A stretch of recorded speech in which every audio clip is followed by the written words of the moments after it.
Well, hello, everyone, and welcome to Dead Money Sports Thursday night watch party and Circa line release show here in the gambling parlor.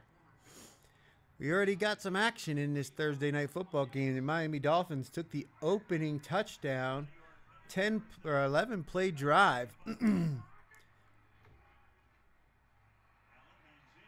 Took it all the way down for a touchdown. Now, historically, teams that take the opening drive, no matter home or away, no matter which team it is, if they take the opening drive in for a touchdown, they win the game around 70% of the time. So it could be in for an interesting night. There's a lot of people who really thought Buffalo was the right side with 11.5. I know a lot of people didn't want anything to do with the spread just because of the number. And when Buffalo wins, they win by margin. But if they lose outright, James Cook, big run. If they lose outright to the Miami Dolphins tonight, you're going to see a lot of people that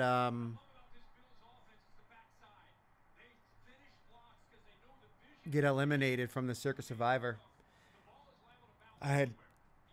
Was on X earlier with the Last Men Standing podcast, and they had talked about it. And I said, what do they think? About 2,500 entries? They said maybe even more than that. But because Buffalo plays New Orleans next week, a lot of people might steer clear. But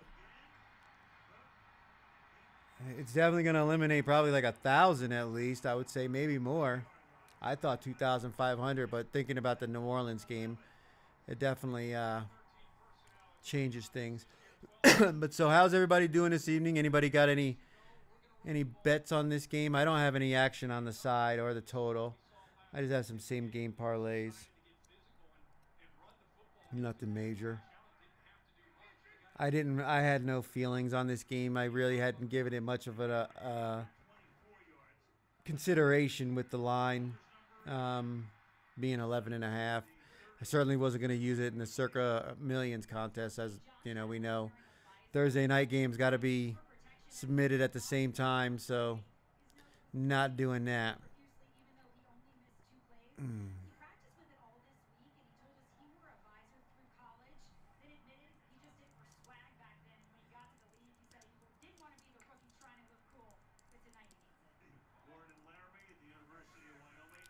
Seeing if there's any bets on the Dolphins, but so we'll do a little recap from last week. Now, down here in the corner, you can see the screen. Last week we went 3-2. Pretty good, positive week. You always want to be on the positive side. Could have been 4-1, but the Denver game was debacle with the way that ended, and the Jets never had a chance. Buffalo just completely outclassed them. I didn't think about it. I thought that they struggled against Lamar and Derrick Henry, so they were going to struggle. But really what it did was it gave them a blueprint on how to stop Fields, because Fields is like a lesser version of Lamar Jackson. There's only one Lamar Jackson with his speed and his ability to throw the ball. I mean, the fucking guy still hasn't thrown an interception, and he only threw 4 of them last year. And then he threw 4 interceptions last year, and I think he threw 2 of them in one game in the playoffs. Like, come on. But yeah. So the Jets were a complete flop, and the Broncos just killed us. Falcons got it done. Who were the other ones? I don't remember. But regardless, we went 3-2. So we're 4-6 on the season right now, and in the first quarter. So even if we went 5-0 the next 2 weeks, I don't think we would hit the first quarter prize, but it's still the plan.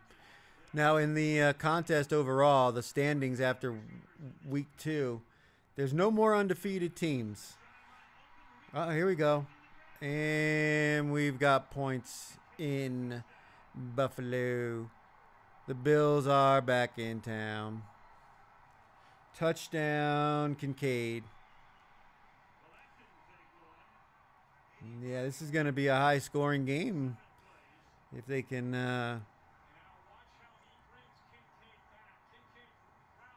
this is what we got to look forward to. I mean, I knew the Dolphins secondary was no good. And Buffalo's just got so many defensive injuries that you could certainly see a lot of points in this game.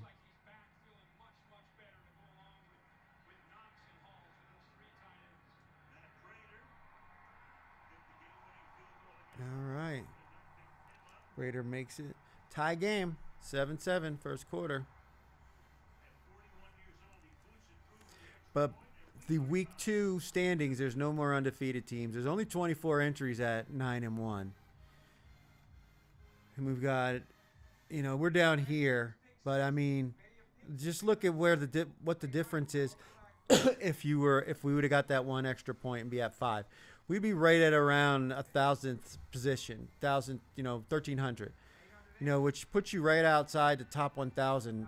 That's where you can move up, with the positive weeks. It's just hard to fight your way back from back here. So good thing we need a strong week in week 3. Now we'll go over the lines here in a moment. But first, let's take a look at the Survivor contest from last week. Now, 1,179, I believe it was, entries were eliminated. The big loser was the Steelers at just around 500, 491. But yeah, we still got 16,965 entries in the contest. So that's quite a bit. But I have a good feeling that within the next week or two, you're going to see one of these big favorites, one of these big popular teams get eliminated and really take a bunch of people out. Obviously, I got eliminated week 1 with the Patriots, but we're still tracking it anyway. But still 6. So right now, your implied value for each entry is $1,100.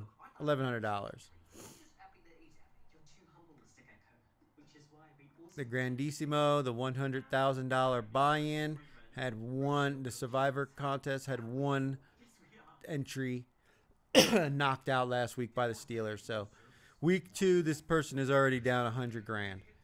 It's tough. But everybody else is still in it. This is winner takes all, $6.9 million to the winner or winners, whoever ties at the end. I honestly think this will be one. They may not even have to go all the way to the end of the season with this few entries. You already have one person eliminated in the second week.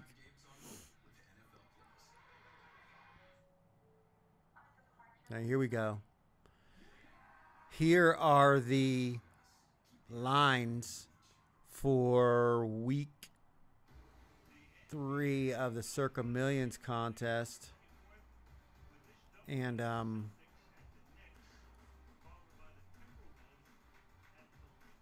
I mean, some of these lines are not the current lines in the betting market, but what the lines are for the Circa contest are what the bookmakers think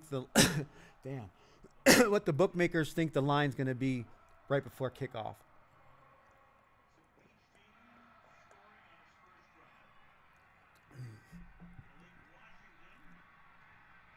Most of the time they're right. Sometimes they're not right, but it's just because things can change. I mean, we've got obviously tonight's game, Miami and Buffalo, but we're not using Thursday night, so we can scratch that off. This will have the fewest amount of picks of any game this week. But like some of these other games, is Jaden Daniels going to play? Obviously, we've got 2 backup quarterbacks in the Bengals-Vikings game. Jets are going with a backup quarterback. The Bucs are dealing with a bunch of injuries. Who else? The 49ers are probably going to be without Brock Purdy. They've been talking about him taking reps in practice, but the way it sounds, they're going to be cautious and let Mac Jones won last week to let him get another game. And so we've got just those 5 games right there. Question marks about the quarterbacks. I mean, that's such a big deal when it comes to what side you want to back. Oh, was that tipped or did he just drop it? But all right. So let's take a look at these games now. I mean, the Colts right now is at most places it's 4.5, but they're saying 4. Now the Titans, obviously the Colts have been getting a lot of love because of their team start. You know, they haven't had to punt. They look really good. Daniel Jones looks great, but of course they've played those 2 games at home. Now they're going on the road for the first time. Titans are playing their consecutive home game. Now, the Colts don't get much pressure on the quarterback, which has been the Achilles heel for the Titans offense because I think Ward's been sacked like 11 times already, you know, and the offensive line has not been doing its part to protect him, you know, and he's a rookie quarterback, so he's not reading the defense as fast as, you know, somebody with more experience, and they're not really respecting the run. But this seems like a little inflated to me. Uh-oh. Man. Tua bobbled the ball on a snap and trying to flip it in his hands. And they're punting. You're in trouble, Miami. You're in trouble. You cannot beat the Buffalo Bills giving them short fields.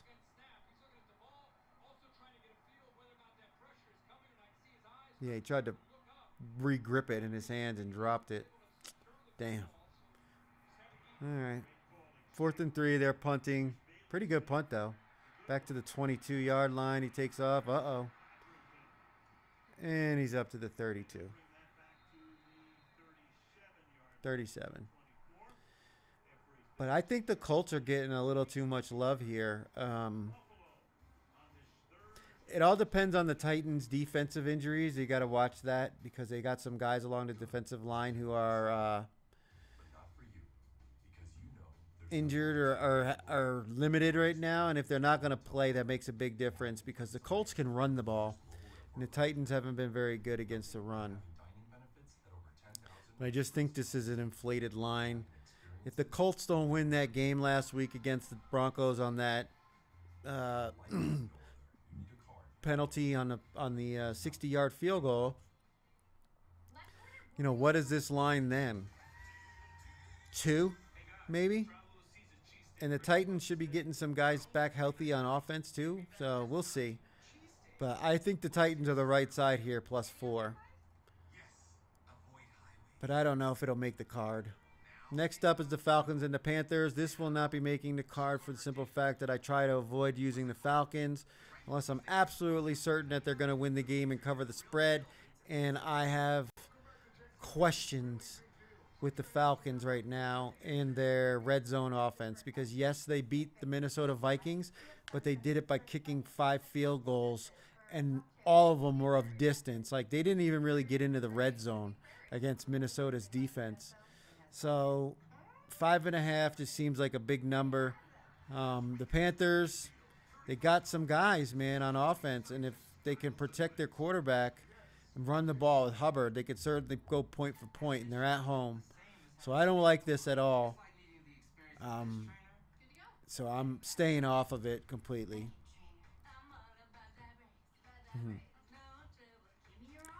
Then you've got Raiders and Commanders, and this is the game, one of the games with the quarterback issues, you know. Are we going to see Jaden Daniels this week, or is he going to be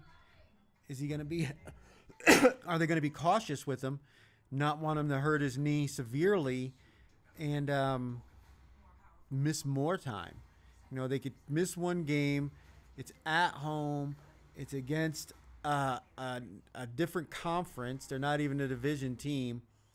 And Marcus Mariota should still give him a chance to win this game. I mean, he's not terrible. He's not great, but he'll service the team for one to 2 games. And the Raiders haven't looked very good. I mean, Geno Smith's throwing interceptions at the worst possible time. They're not really running the ball that great. Austin Gentry hasn't really been the game breaker that people were thinking he would be. Now it's early and their offensive line isn't all that great. And either is their secondary. Brock Bowers was hurt. You know, he looked totally out of it in that game. I mean, he barely had any involvement in the game last week, and I don't know exactly what his condition is this week. But the Commanders certainly seem like the right side here. And I know a lot of people are going to want to go with the Raiders because of Marcus Mariota. But Marcus Mariota played for the Raiders too, so this is kind of a little get-back game. But they've got a lot of pieces. Now, they lost some guys like Eckler on offense and Wise on defense, but they've still got plenty of weapons. I mean, they still got McLaurin and Debo, and they've got the rookie Bill. So we'll see. But I'm if I was going to take a side in this one, I'm going to take the Commanders because not only do I think the Commanders are the right side here, I also think the Raiders could be popular because of the Jaden Daniels injury if he doesn't play. If they decide, if it's a game time decision, it's going to be difficult because you won't know by the submission time for the picks. So that would be a reason maybe to stay off the game. But the Raiders have also been traveling back and forth across the country, and that's got to wear on you a little bit. You know, they went out to New England, went back home for the second game, lost on Monday night, so they've got a short week. And now they had to travel back across the country to Maryland, back all the way to the East Coast. So that's got to wear on you as well. And I think you could see the Raiders' stamina get tested in the fourth quarter. So I lean Washington in this one. I don't know if it'll make the card or not. I have to do, obviously we need to know more about the Jaden Daniels injury. But I really think if he's out, it's a great spot, because the Raiders are going to be a popular pick. Next up, everybody's Super Bowl darling after 2 weeks, the Green Bay Packers taking on the Cleveland Browns, a team that I went against last week. We had Baltimore. That's who one of my teams won. Baltimore minus 11.5, and they ended up covering that spread. But Cleveland's defense played well for most of that game, but turnovers by the offense really killed them. I think they had two turnovers returned for touchdowns, I want to say. So, those were just backbreakers for Cleveland when their defense was playing well, and then they became one-dimensional. They really couldn't run the ball well to begin with, but then when Flacco just had to throw every time, Baltimore's secondary is too good. And same thing with the Packers here. They obviously have a really good defense right now. They're able to get after the quarterback, put pressure on the quarterback, make him have to speed up his process, which helps create turnovers. Browns aren't really that great at running the ball either. So the Packers could certainly shut that down as well. But their defense is good. Can they keep Packers offense under wraps? I don't see why not. They could certainly stay within this number of 7.5, but I want nothing to do with this game just because there's just too many maybes with that team. I mean, you never know. You might see Joe Flacco get pulled and Dylan Gabriel put in that game. You know what I mean? They might decide to go with the younger rookie quarterback, and then what? You're feeding them to the wolves against Micah Parsons and their pass rush. I don't know. Like, the game could get out of hand. Flacco could get knocked out of the game. And then suddenly the Packers are covering this, and it's a 10-point victory. You know what I mean? It's one of those games where, Cleveland will have the ball with an opportunity to get within the number. Packers will be up like 10 or 11 points. Cleveland will be driving, moving the ball down, and then bingo, turnover, interception, strip sack, some shit that happens that ends up ending the game, and they cover the 7.5 points. So I really don't want anything to do with this game because I could see it going either way. And so I'd rather just go with something else. I would probably take the Packers, honestly. I don't think I could take the Browns, even though it's a big number. And everybody's going to be like, you got to fade them after 2 weeks. No, you don't. No, you don't. Ride the wave until it crashes. Until the team gives you a reason not to believe in them, believe in them. They're 7.5 point favorites for a reason. Next up, we got Bengals and Vikings, the game of two backup quarterbacks, which blows. I mean, J.J. McCarthy wasn't playing all that great to begin with, so we could have seen Carson Wentz anyway. But now we got Jake Browning instead of Joe Burrow for the rest of the season after his toe injury.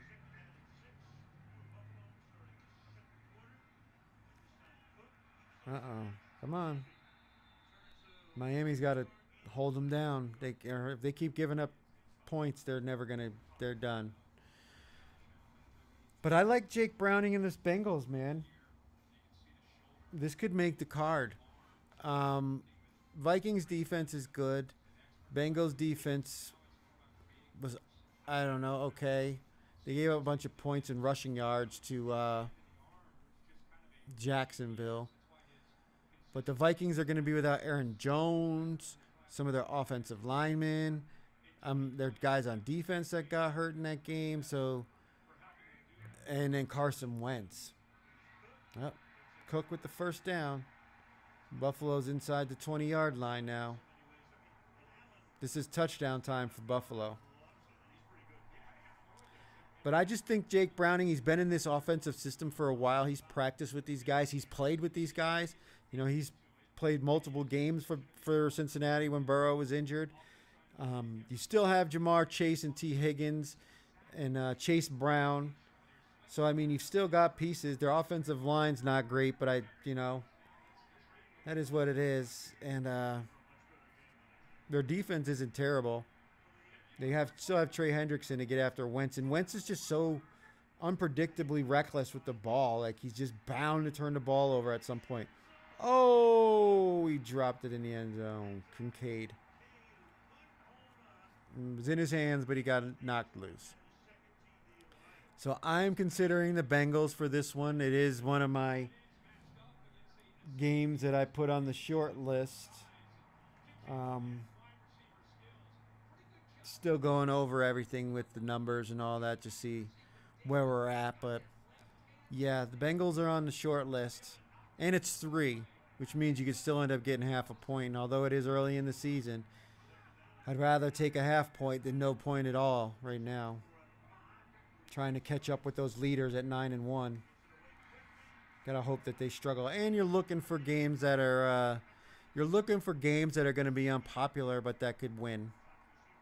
You know, you don't want to go with the big popular primetime games, which there's a few of this week, because you know a lot of the contest is going to be on them, like our next game. But I do have an opinion on this one. Our next game is big.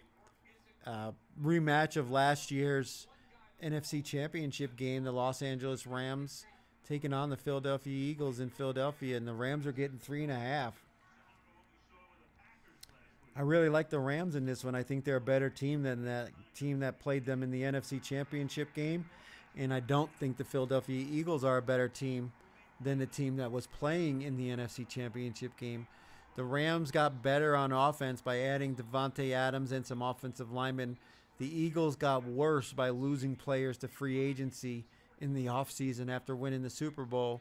They've got some injuries along their offensive line, and I think the Rams' defense is one of the best defenses in the league right now. Now, they've only played the Texans and who'd they play week 1? The Titans. So not the strongest of competition, but, I mean, their front four can really get after the quarterback, and if they can do that and allow their linebackers to roam freely, they can certainly slow down Saquon Barkley and Jalen Hurts' running ability. And I don't think their offense is very cohesive right now. It hasn't looked very strong. They haven't really put up a lot of points in their first 2 games, the Philadelphia Eagles. So I'm strongly leaning towards the Rams plus 3.5. Now, I will say I expect this game to be popular. I expect both teams to be popular, but I'm assuming the Rams will probably be the more popular team out of the 2. So that does give me concern. But, you know, the public does win. And so, you know, they've been, 16-14 against the spread the first 2 weeks of the season. Favorites have won, 16-14. Here we go. First and goal at the 5-yard line. Miami's got to stop them, man. They're not going to be able to. Their defense is just not good enough. Josh Allen running it. Oh, he pitches it.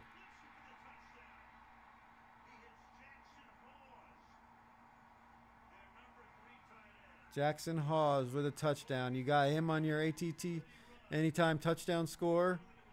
Because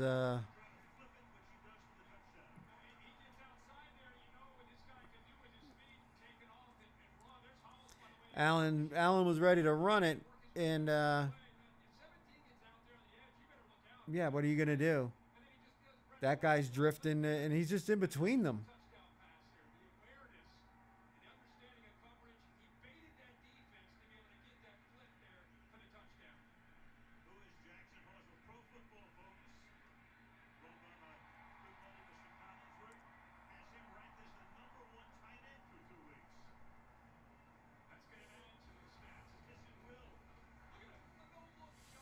And just like that, Buffalo's up 7. And now Miami's playing from behind. A spot they couldn't be in.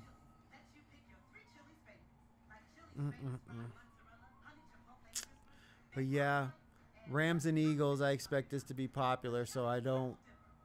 Although I lean Rams, I really like the Rams plus 3.5. It may be too rich for my blood. It may be too popular on the top 5. I don't know.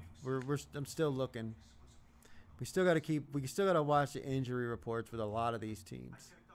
Same thing with this one, Steelers and Patriots. Patriots getting 1.5 at home. Steelers coming in as a road favorite. They won that game, or no, they lost to the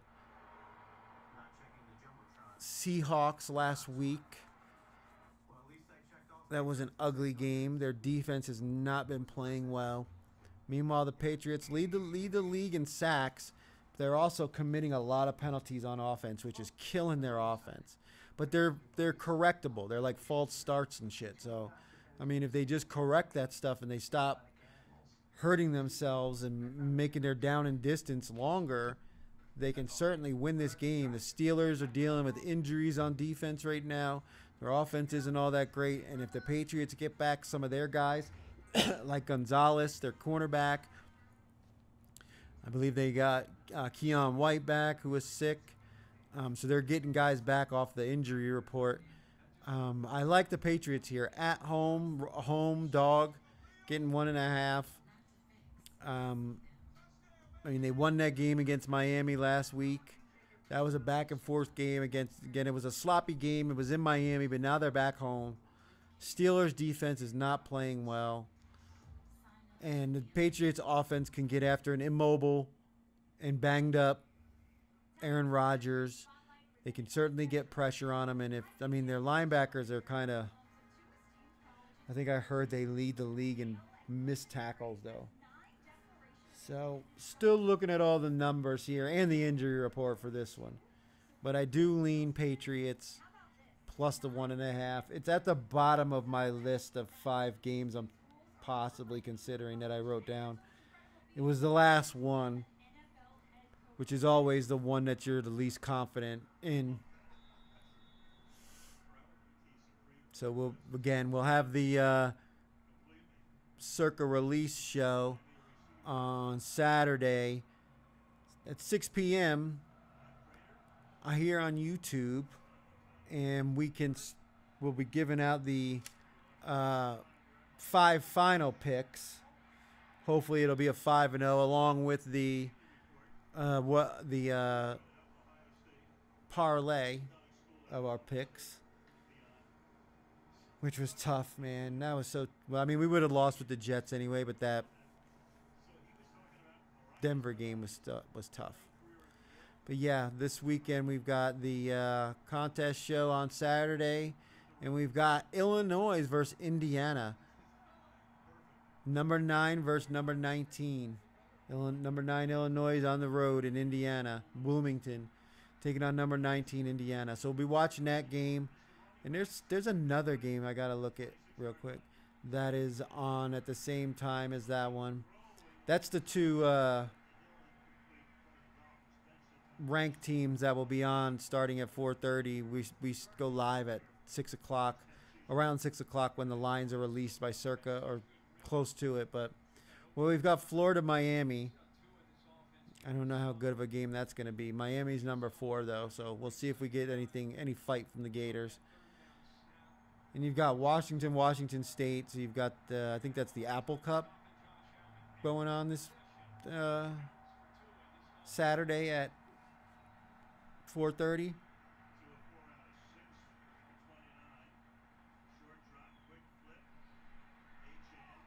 Two yards at a time ain't gonna get it done. Swinging it to your running back in the flat ain't gonna get it done. There are some good games this weekend, but that's gonna be the slate we'll have. But we'll be watching the Illinois-Indiana game for sure. Oops.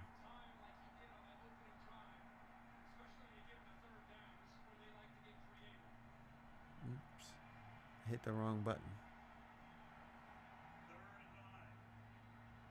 3rd and 9.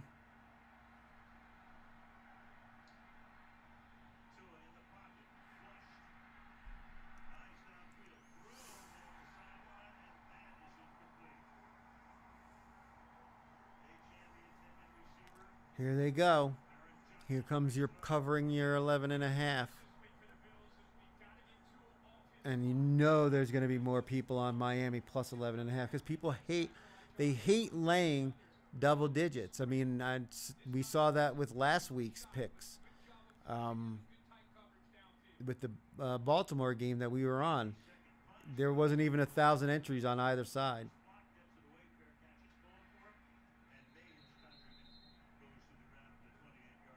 Jets and Bucks.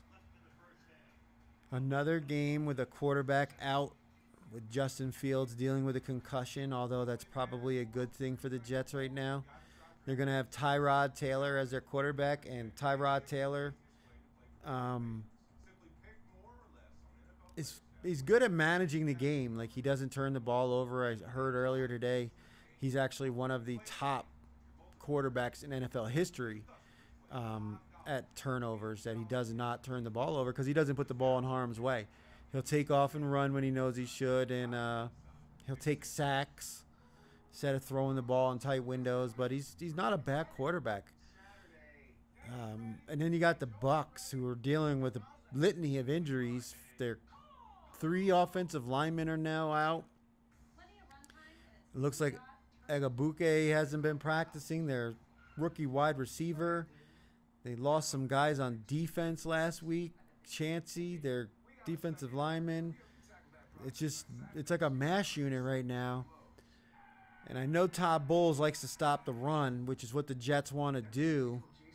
But I think Tyrod Taylor, he gives them a better game manager. You know, you can run the play action with him. He's going to find the right receiver. He's going to move the chains. He's going to keep the possession of the ball for the Jets. And he's not going to wear out his defense by constantly having to punt the ball back to them. And I think the Bucs offense could get worn down by the Jets defense. Their offensive line, it looked like Baker Mayfield was a little banged up in that Houston game. Obviously playing in the game at that moment, he was all jacked up. So, he's not coming out of the game, but obviously that could linger. I mean, that's what happened with Daniels. He got banged on the side of his knee. You saw him grab it and rub on it. He finished the game, played fine, but now it's an issue. So I lean Jets. This is made the sheet of games that we do like. And this is also a contest play because the Jets burned us last week against Buffalo. But Buffalo is arguably one of the best top 2 teams in the NFL right now. I mean, they're putting a beat down on Miami. They're about to go up 2 scores probably. The Jets are going to have a better quarterback, I think, at least for this one game, and you'll see the other guys step up, I think. The injured player theory is going to come in. It worked for us last week with the San Francisco 49ers, so We're going to ride with it with the Jets, I think, and probably go. They might make the card. Ooh. Ooh. That sounded hard. That sounded painful. Texans at the Jaguars. The Texans, the team that lost to the Bucks,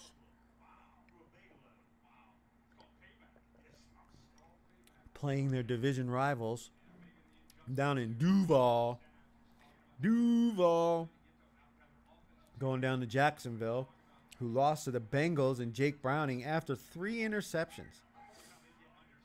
They got 3 interceptions and they couldn't win that game. They're actually running the ball really well. I think they're winning. James Cook. Boy, he's busting it out tonight.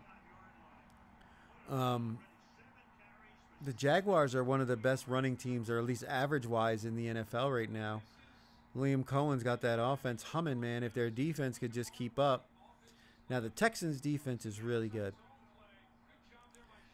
They got some guys in the secondary on the injury reports. We're going to have to watch that one. But their offensive line has been horrendous, and they have no running game. You don't really have to respect their run game. I mean, they've got Nick Chubb, but he's, on his last wheels. No shit. And he tried to flip it again. Not that time, Allen. So the Jaguars' defense could certainly play well against this Texans team. And I know a lot of people are like, oh, they're not going to start 0-3. They're not going to start 0-3. Why not? I mean, the Jaguars are playing well. They really should have won that game against Cincinnati. It's just a confluence of bad plays on the road. Now they're at home. Texans have been playing indoors. Now they got to go outdoors in the heat of Jacksonville. Yeah, I could certainly see them running the ball on the Texans, and they're really built to rush the passer. They're not really built to stop the run. And so I could see the Jaguars running the ball on them, setting up the play action. And if their wide receivers would just catch the ball, I think they lead the league in drops. They would be just fine.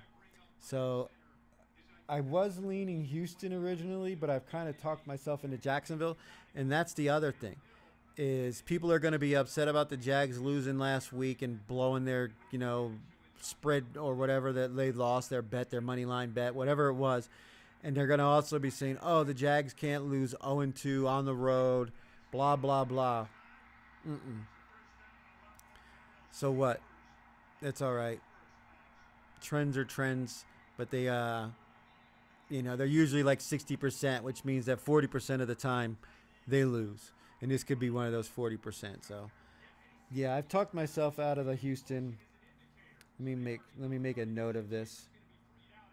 And I don't think it's going to be one of the top 5 popular games either, because people are looking at both teams with contempt after the way things ended yet last Sunday. And I like Liam Cohen's offense. I think they moved the ball very, very well. So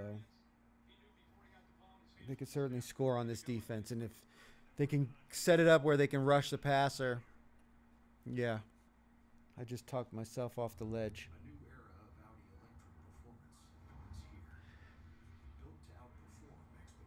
Next up is the Broncos at the Chargers. The Broncos, the team that let me down last week. Hang on a second. I got to go refill my drink here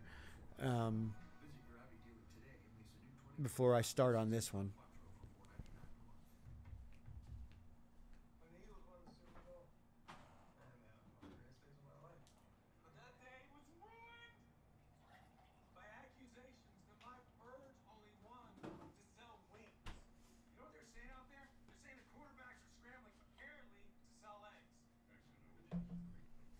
All right.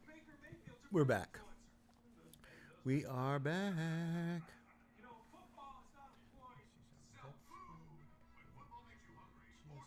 we go. We're back. But yeah, the Broncos last week. Man, what a finish to that game. I'm up. I'm up off my chair here. I got the big TV. I got the 4 quad box going. You know what I mean? And they're stopping him. He kicks that ball. It's no good. And I jumped up. No good. No good. And I ran back by the door back there to the bathroom, and hear the saying the flag on the field. I knew it was screwed. And when they said leverage, I'm like, oh, no way. Why would you do that on a 60-yard field goal? You didn't need to. He wasn't going to make it anyway. But now the Broncos, who everybody's going to hate because they lost that game last week to the Colts on a fluky play, are going up against the LA Chargers, another one of our Week 3 darlings that everybody's been watching in prime time. I mean, first it was against the Chiefs in Brazil, and then they played Monday night in Vegas and beat them easily. And now they're a 2.5-point favorite at home, and I'm leaning heavily on the Broncos right now. I've got them in my potential 5 because I do believe that the Chargers are getting overblown with their victories. The Raiders weren't very good, and the Chiefs, they haven't looked like the Chiefs this year to start the season. Their offense hasn't been clicking, especially the running game. And it wasn't like it was a blowout. The Chargers had the Chiefs had every opportunity to win that game against the Chargers. So I am leaning Broncos plus the 2.5 because I also think that people are not going to want to back the Broncos after they lost last week.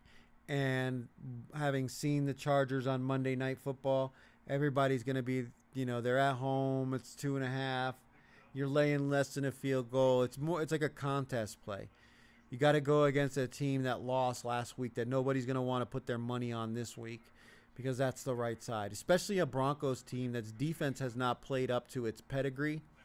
And they're just waiting to break out. They can rush the passer, which means they're going to get after Justin Herbert. He's not going to have time to sit back there and throw the ball to Keenan Allen and Quentin Johnson. And then you got Pat Surtain and the DBs, shutting down. I mean, they don't really have a number 1 receiver in LA. They're neither one of Keenan's on the back end of his career. He's serviceable but not great. And then you've got Johnson, who really hasn't done anything of spectacular note. This is like his best start to the season so far. So, and then what's the other guy? Lad McConkey. So I think the Broncos got the defense to go up against this Chargers offense. And then the Chargers lost some pieces in that game against the Raiders. They lost Khalil Mack, which is a big deal for them. He's a game wrecker in himself. So that gives the Broncos offense a little reprieve from him. Get him. Oh, there you go. Miami with the sack on 4th down to keep him out of the end zone. And the Buffalo Bills will have to settle for a field goal attempt. But I'm leaning heavy towards the Broncos plus the 2.5 because this is also a contest play. Like I said, I think a lot of people aren't going to really want to back the Broncos, and they're going to be loving on the Chargers with it being less than a field goal. And I just think the Broncos are going to win this game outright. Bo Nix will make enough plays. He won't cause any turnovers. They can run the ball, and their defense will cause some turnovers with Justin Herbert.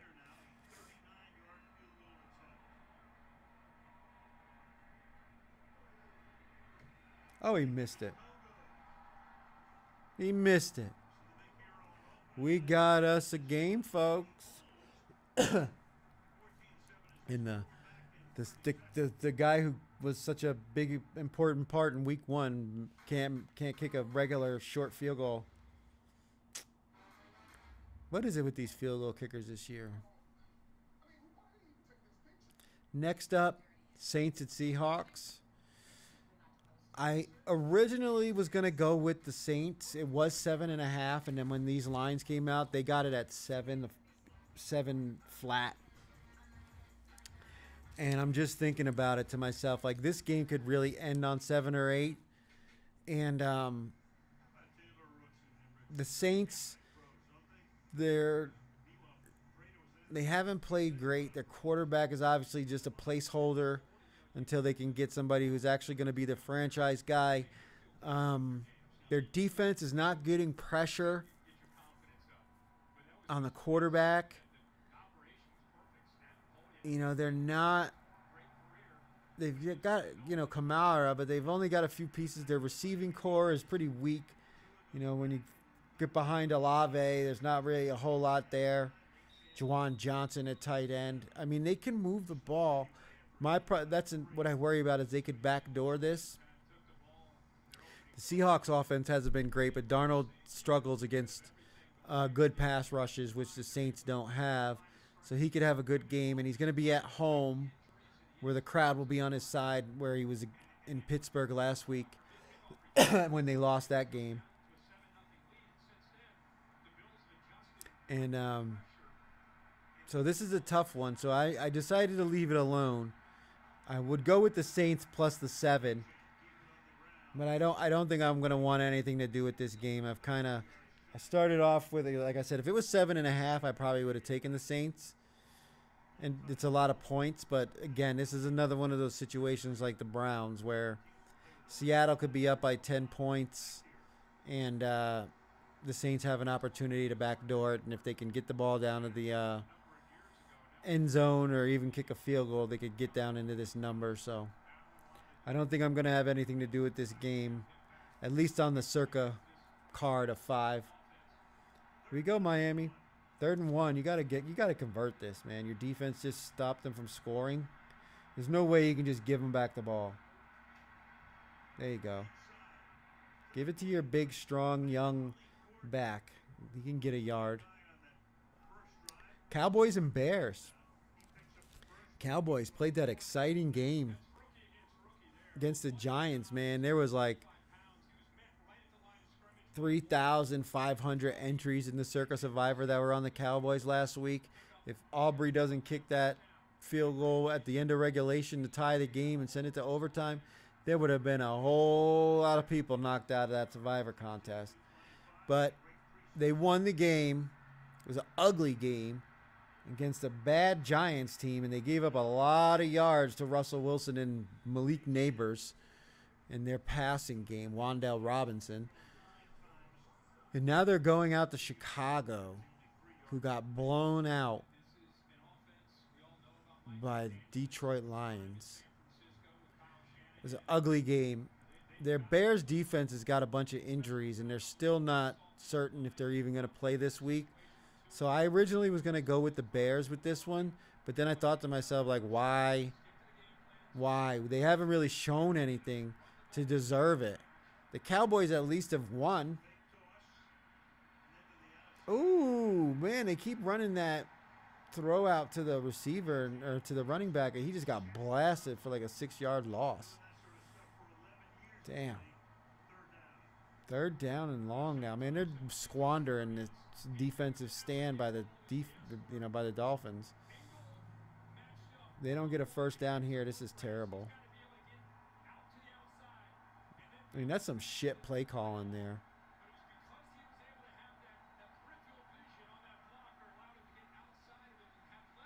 3rd and 12.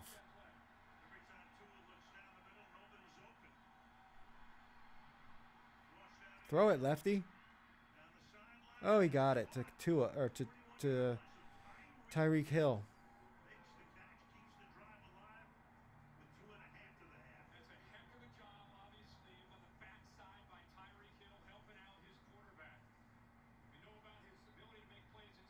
They needed that first down.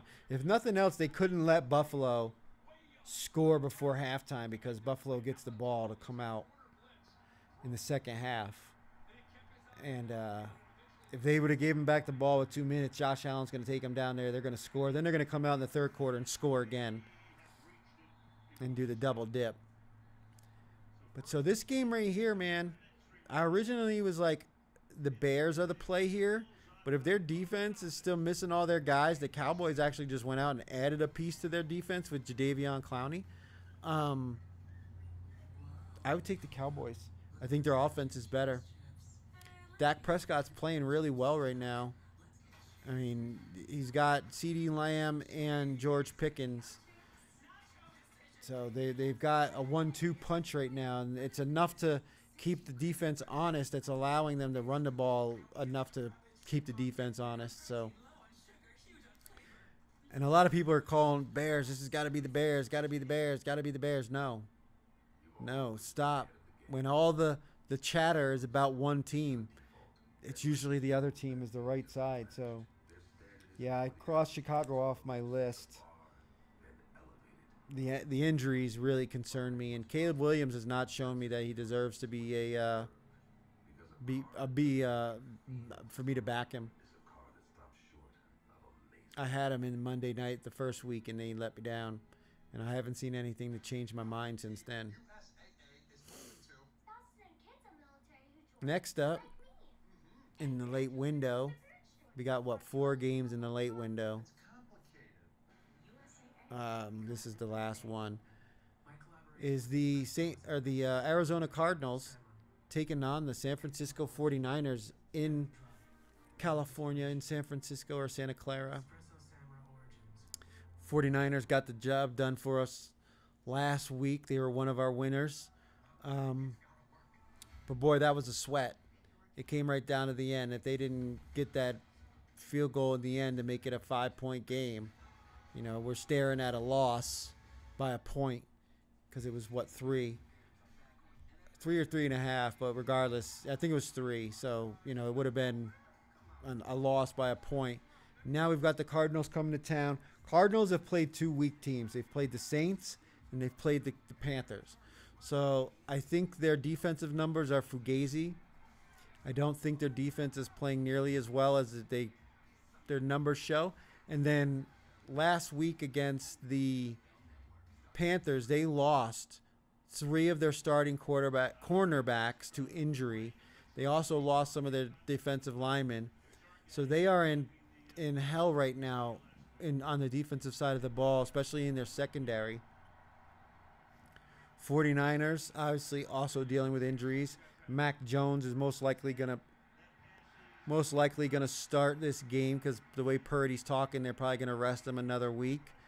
Juwan Jennings didn't participate, so there's another guy in their offense that could potentially not play. And Trent Williams was limited. A bunch of their guys were limited. So I'm really concerned about the injuries on both sides of this. I was going to go with San Francisco minus the 2.5. I was going to ride the wave with the team that got it done for me last week. But the injury report really has me concerned. If they are going to get back Juwan Jennings and they're like, he wasn't injured, if they're just resting him and he participates tomorrow, where's he going?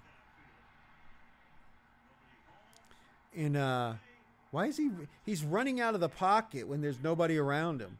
You can tell that Tua's got PTSD from those concussions, that he doesn't want to get rocked. He doesn't want to get hit because he knows it could be the end of his season. But I wanted to go with the 49ers here, and I'm going to keep an eye on the injury reports, because if the Cardinals are down all those guys in the secondary and the 49ers get back their pieces, I'm willing to lay the 2.5 at home. I don't believe in Kyler Murray and the Cardinals offense. I believe they played 2 weak teams. There we go. Go, Hill. I like how he does that. He gives ground to gain ground. He ran backwards so he could outrun the defender to the line.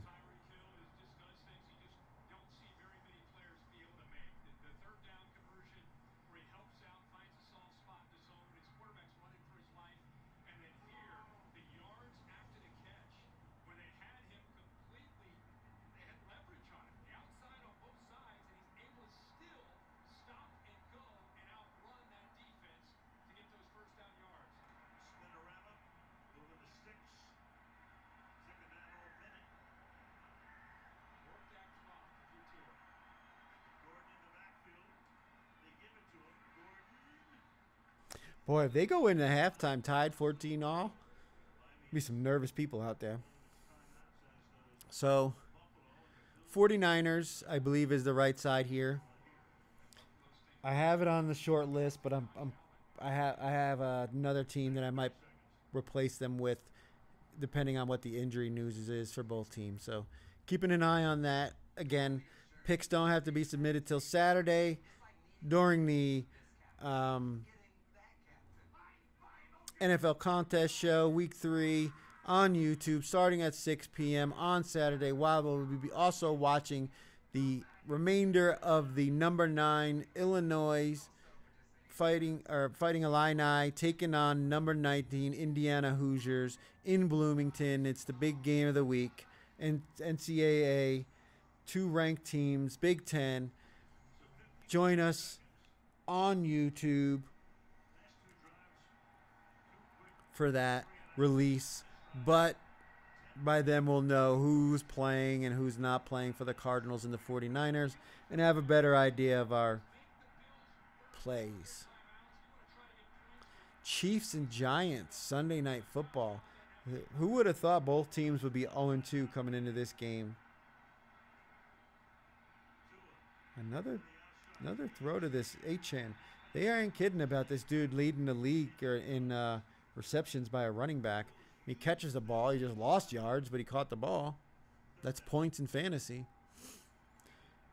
So the Chiefs are -6. If there's anything I know about the Chiefs, when they win, they do not win by margin. They tend to win the game in the fourth quarter. They win by 4 points, 3 points. It's never a blowout. And I don't think this is going to be a blowout either. But I want nothing to do with this game. I think the Chiefs are going to be one of the more popular teams. Well, I don't have them in my top 5 list, but I do think they're going to be one of the more popular teams in the contest. Even though 6 is a big number, everybody's going to be like, no way the Chiefs go 0-3 and the Giants, that was a fluky game against the Cowboys. But we'll see. Russell Wilson can still throw it every once in a while. Chiefs defense is certainly better than the Cowboys, but Uh-oh. Oh, he's got the first down. They got any timeouts? No, they ain't got no timeouts, so. Oh, they do have timeouts. Oh, you're crazy. You let like 6 seconds run off the clock. Damn, you can't do that, McDaniels. No wonder. Were you tooting up before you, while your guys were running around? You got 3 timeouts. You got to be in that referee's ear. So, yeah, I want nothing to do with this game, but if I had to pick a side, it would certainly be the Giants.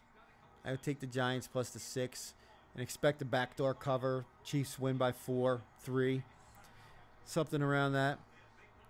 And then the big game, the most popular game, I imagine, of the slate, matchup of 2 juggernauts. Detroit Lions going to Baltimore to take on the Ravens. Ravens are 4.5-point favorites at home. Now, the last time the Ravens played Detroit and Baltimore, they really beat them up good. So, who knows what this game's going to be. I would probably take the Lions only because this is not the same team that they played against in that game.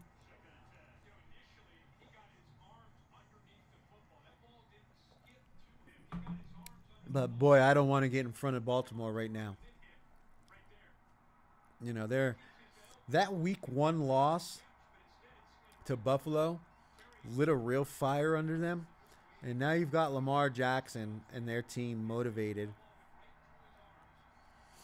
at home in prime time under a touchdown.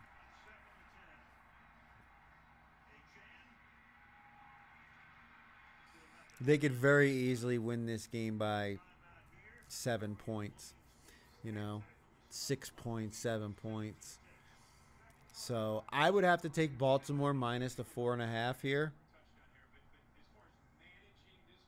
because I don't trust the offensive line for the Lions. Yeah, they beat up on the Bears last week, but that Bears defense is missing a bunch of pieces. and your offense can't stay on the field, which wears out the defense.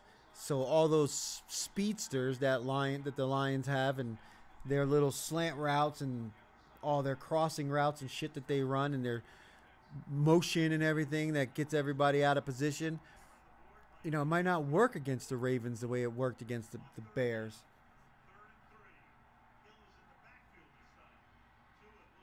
First down, get out of bounds. You got out of bounds.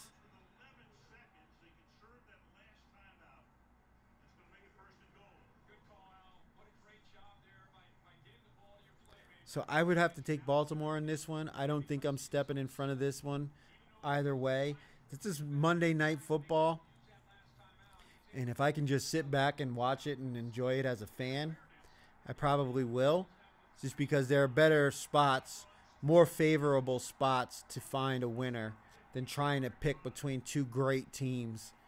Even though like I said, I lean Baltimore. Touchdown. And we are one extra point away from a tie game, folks. Boy, that missed field goal is a big deal now. 8 seconds. You couldn't have run that drive. 16 plays. 5 minutes and 55 seconds. 71 yards. They couldn't have ran that any better.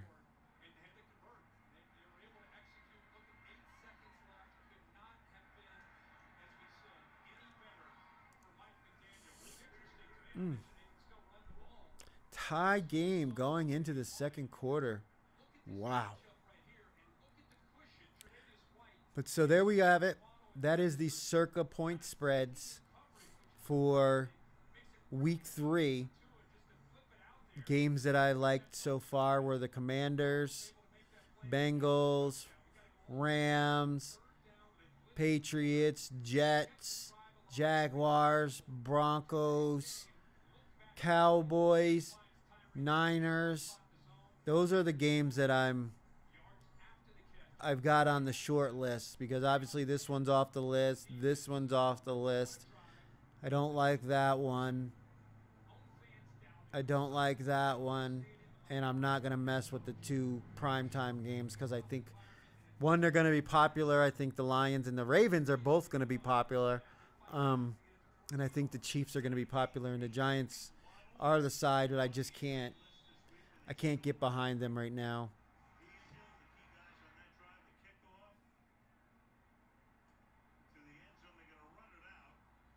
Buffalo brings it out. And there's still time on the clock here.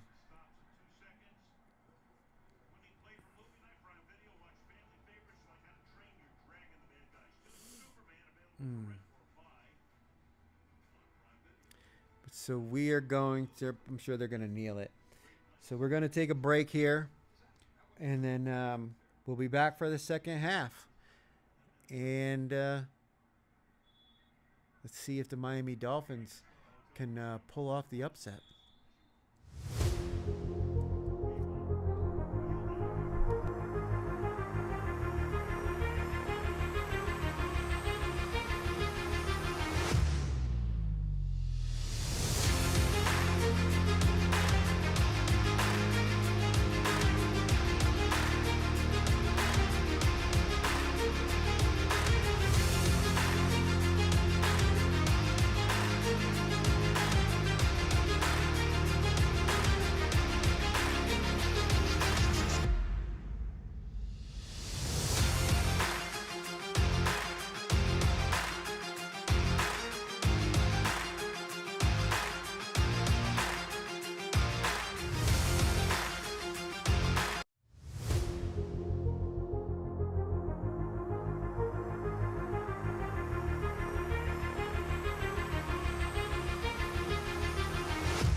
And we are back for the second half. Tie game, 14-14. If you're holding a Miami plus 11, 11 and a half, 12, you're feeling really good right now. If you're one of the people who chose to use Buffalo in the Circa Survivor, because I don't think they play a holiday game. So you don't have to worry about saving them for one of those standalone short weeks. You can't be too confident right now. Buffalo's got the ball coming out to start the second half.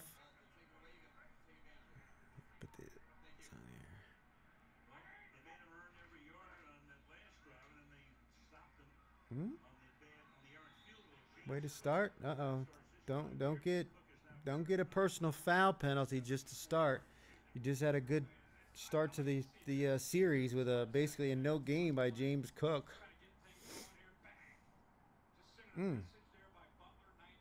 Yeah, he put that Hawes, the tight end, on his ass. I guess his PFF grade's going to go down on that one for his blocking.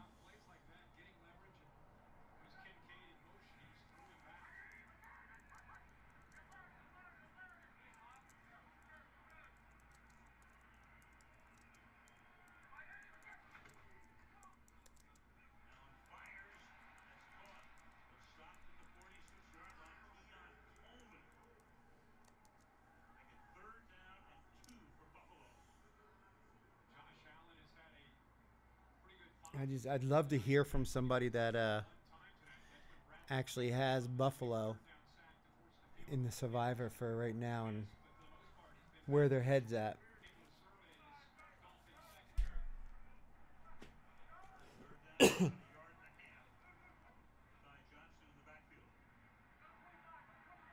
Third and 1. Can Miami make a play and get off the field? They're throwing it. Oh, no, he converted. Uh-oh, flag on the play. He's going to be holding on the defense.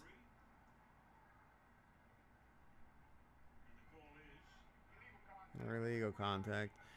Defensive penalty, whatever, so it's still first down. But, yep, Miami. They got to have some people nervous out there right now. Let's see what we got on X.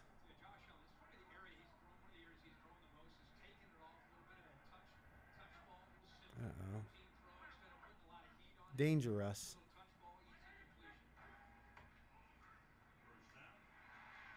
Uh-oh. They're just so methodical.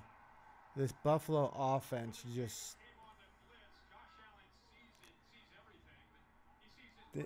whatever they want to do, they do. I mean, their offensive line is great. Their running game is great. As long as James Cook can stay healthy and Josh Allen can stay healthy, I mean... Oh! Flag. Legal man downfield.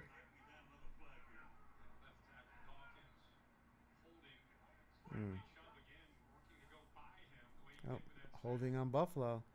These are drive killers right here. 10-yard penalties.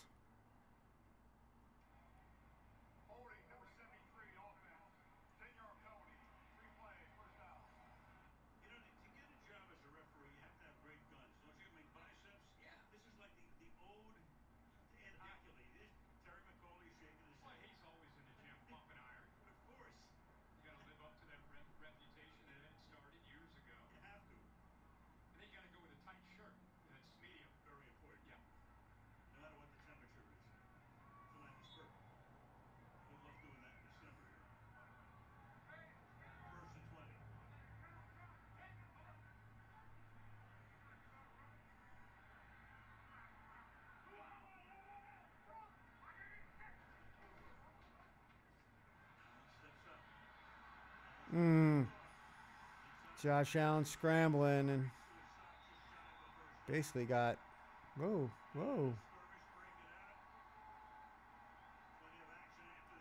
Got about 17 or 18 yards of that 1st and 20.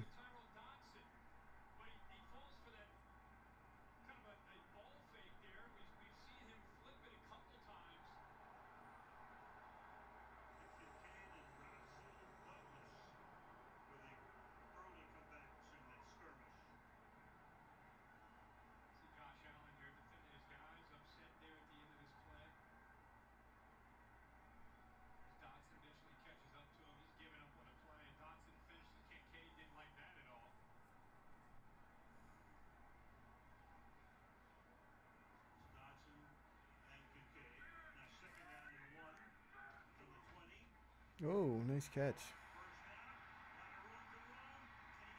Nope. Down to the 1 yard line. Kincaid to the 1.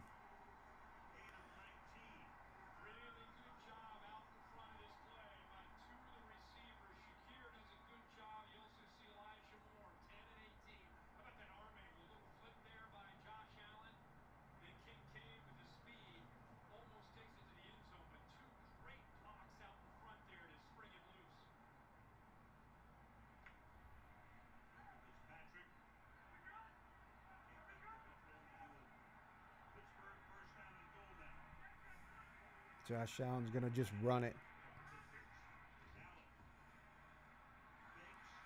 Nope, he lost yards on that one.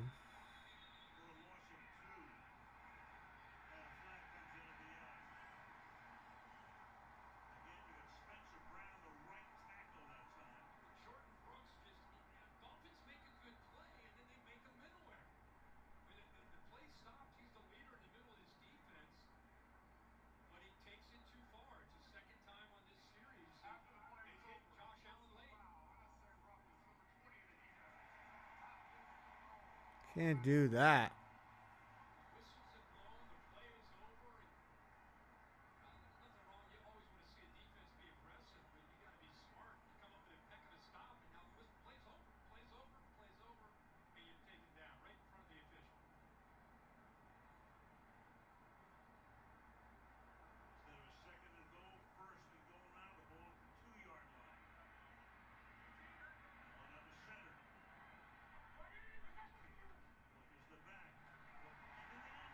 James Cook up the middle for a touchdown.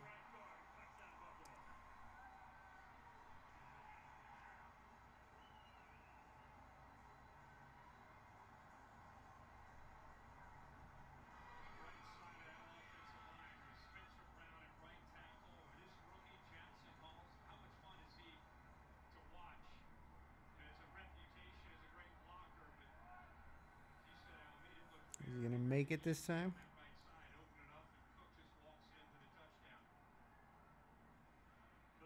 And that field goal he missed wasn't much longer than this.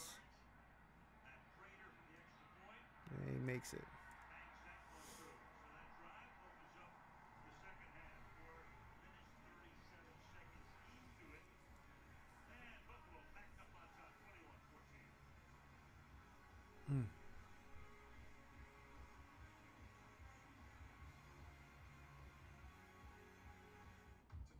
I mean, that's a killer when you get a personal foul like that after your team makes a great play on defense because you gave them an extra down. Now, were they probably going to score a touchdown anyway? Yeah.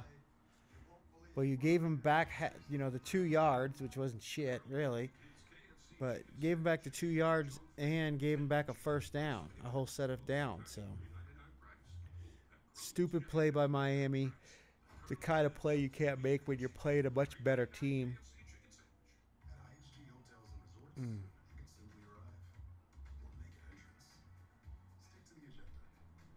Well, that's got to make them feel a lot better.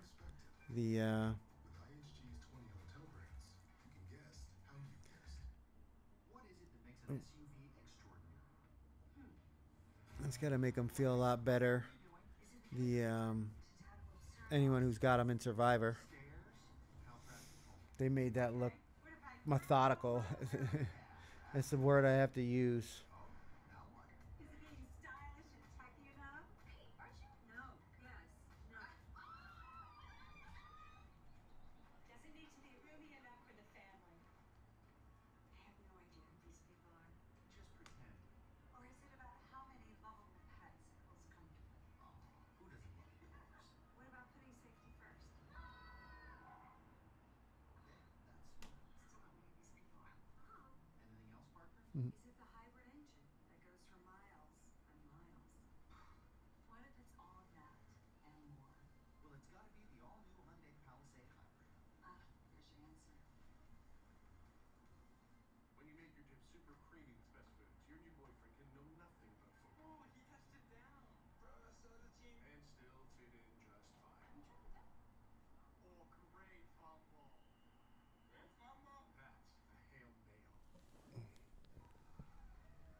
All right, Miami, can you respond?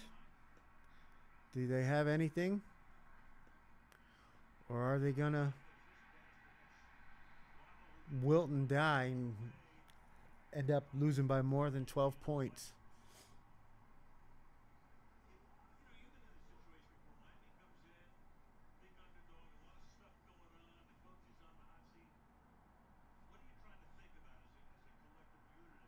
Ah, shit.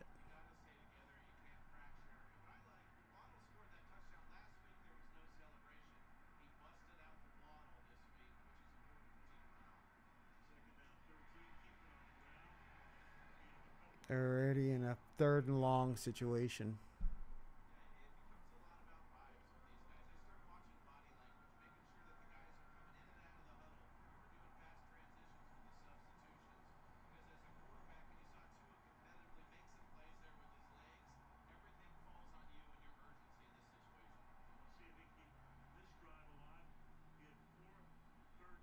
Time for Tyreek Hill.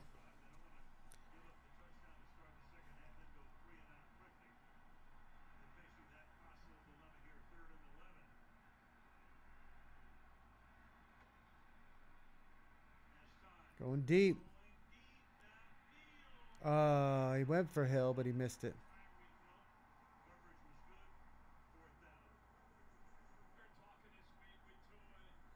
Uh-oh. One of the Buffalo DBs is down.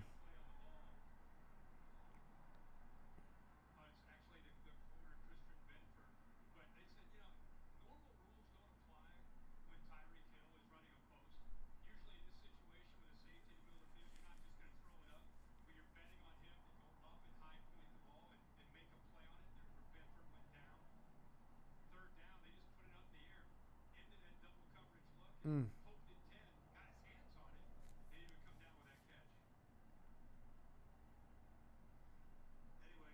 Yeah, Benford down.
Buffalo receiver dropped the ball on the punt, but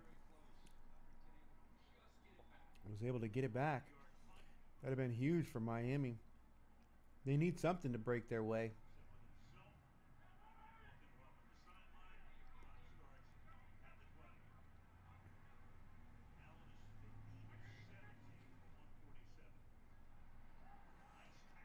They can get off the field again. Miami's Dolphins can't. Their offense can't just give the ball right back again. Don't mind me, but I had to finish what I made for dinner. Pesto pasta with chicken.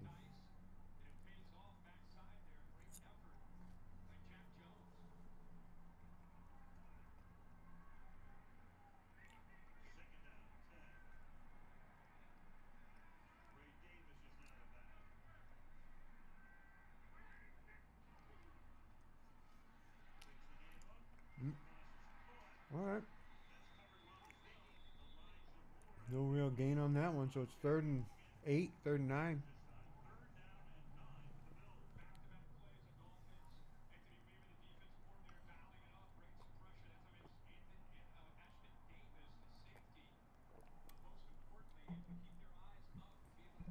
Trying to keep it within that number. They can't let Josh Allen scramble here. Somebody's got to be spying him.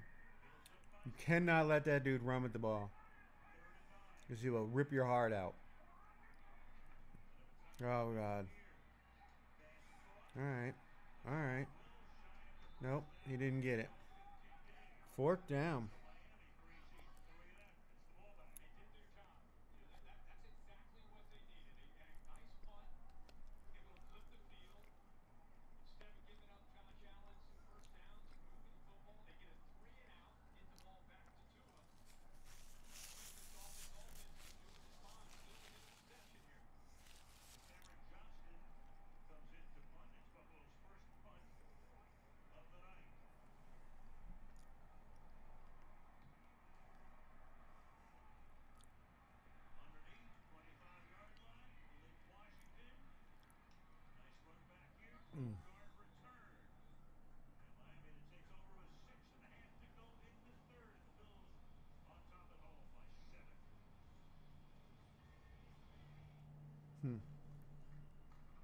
That's interesting. Oops, wrong one. This is Josh Allen has thrown one pass over 10 yards.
They're saying Benford was got the wind knocked out of him.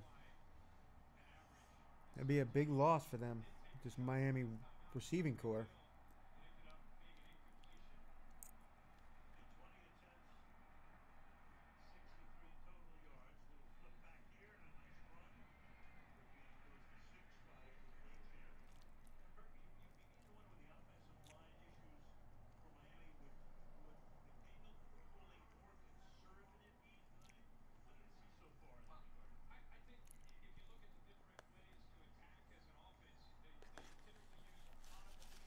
Get the ball to Waddle. Tyreek.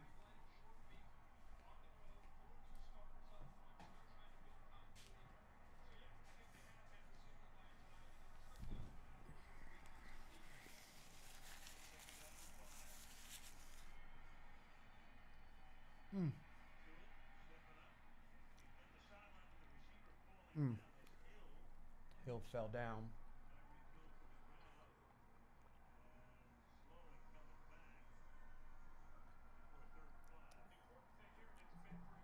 And he looks a little hobbled.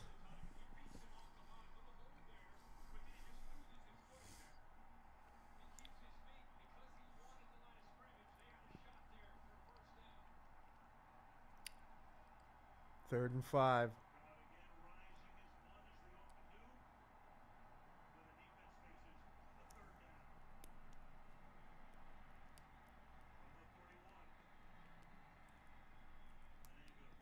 Mm-mm.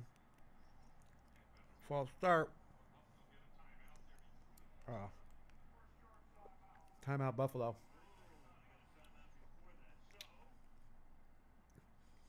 That would have been brutal.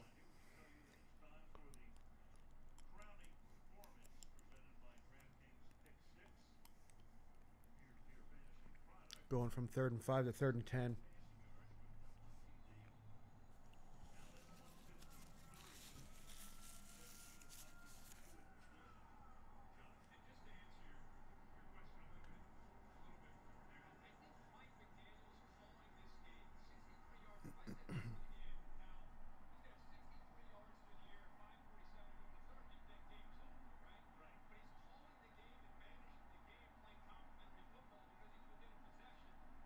They need a first down here.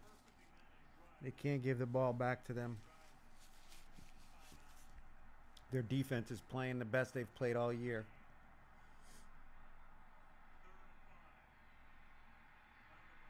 Fucking Tua.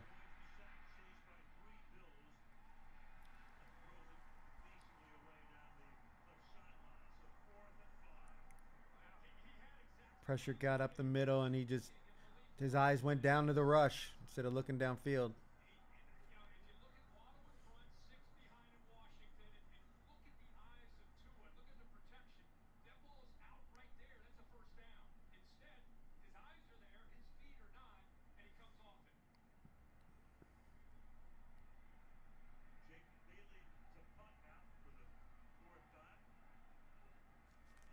How many times do they think that this defense is going to be able to stop Josh Allen in Buffalo?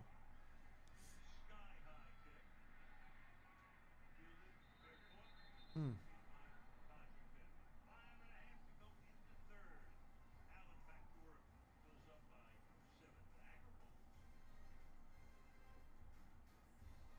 I mean, this is where the Buffalo Bills start to put them away.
I mean, this is just where they're going to wear their defense down now.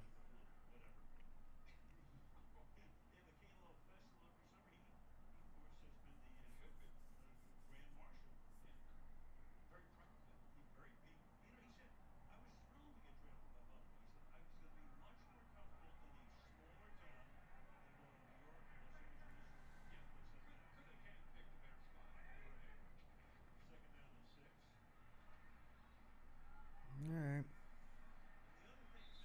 So they got him in a third down. Can they get him off the field again?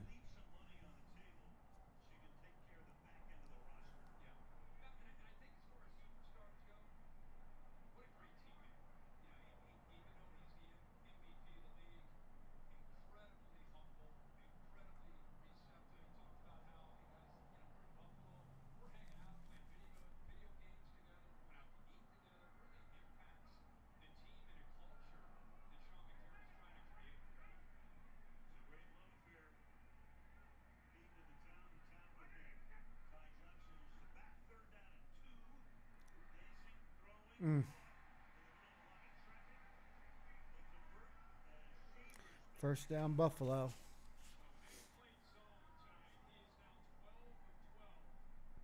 Shavers.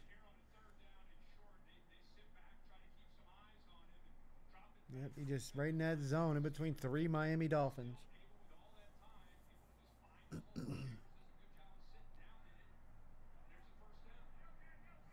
Clock is ticking. 3.5 minutes to go. The third quarter. Play action. And he throws it away.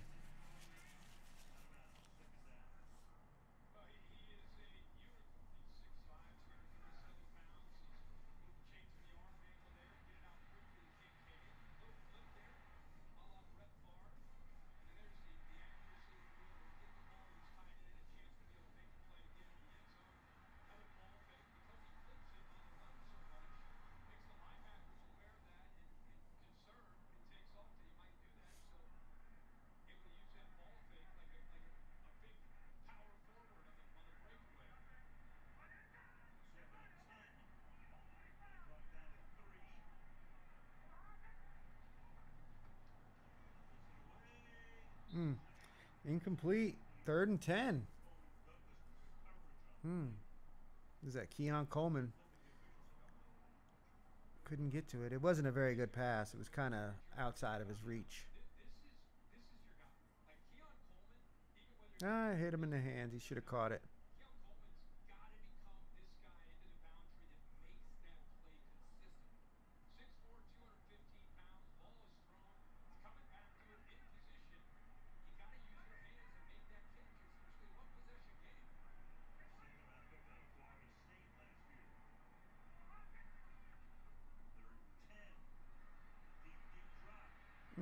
Get him. Oh, he dropped it. Tried to throw it out to the running back Johnson and then dropped it. So 4th and 10. And Miami's going to get the ball back with 3 minutes to go in the third quarter, down by 7 points. This is never a comfortable position if you're a Buffalo Bills backer.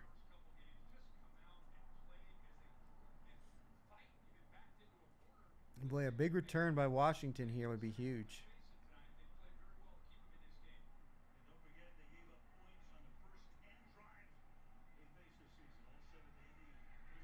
Here we go. Out to the 33.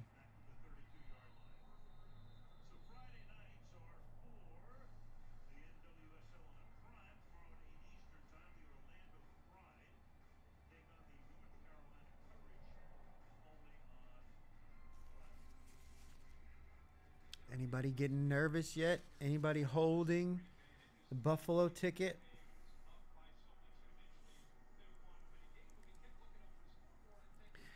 Anybody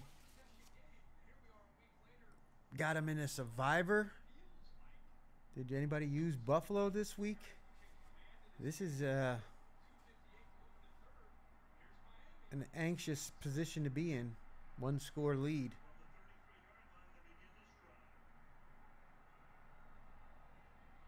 Tua fake it. Back out to the running back again. They love this. Acham makes the first guy miss and gets about 9 or 10. Yeah, 9 yards short of the first down.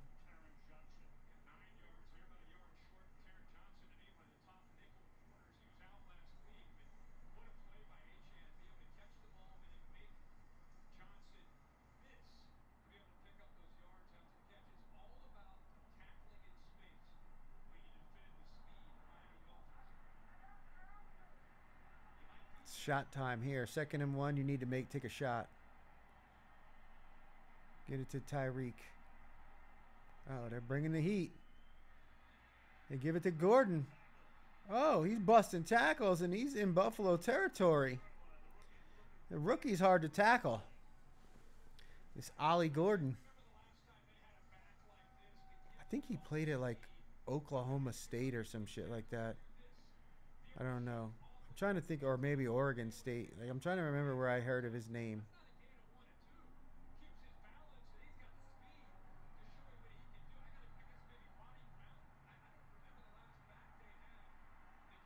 All right. 1st and 10 inside Buffalo territory. Go back to the ground. They give it to Gordon again. This time he gets stuffed. He lost yards on that one.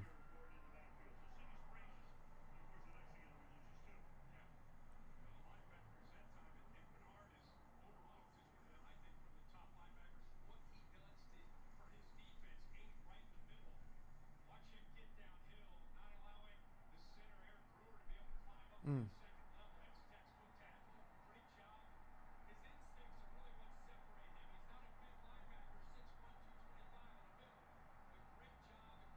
Second and 12. They got us. They can't squander this opportunity. All right. Little play action. Dumped off to the tight end. First down. Flag on the play. What do we got? Holding.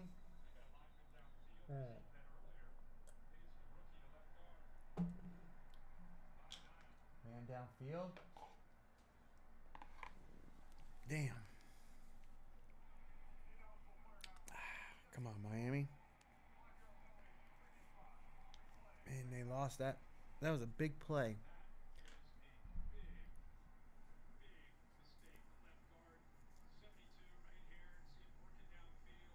Yeah, he's way downfield.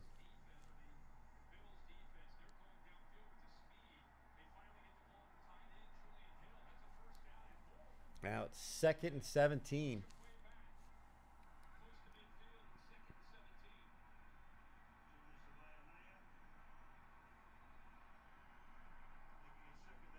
Watch out. All right. Dumped it off to the running back, but he gets tackled by Benford.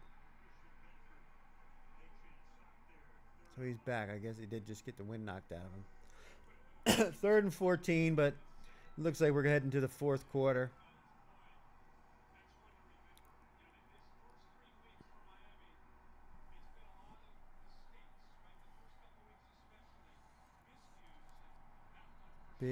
Big play coming up. Big play coming up. Is this 2-down territory for Miami's offense? I say yes.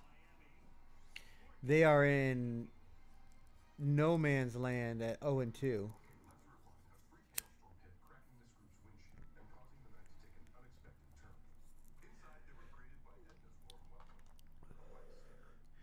And they are on the road, down by a touchdown. There's no way they can't go for it.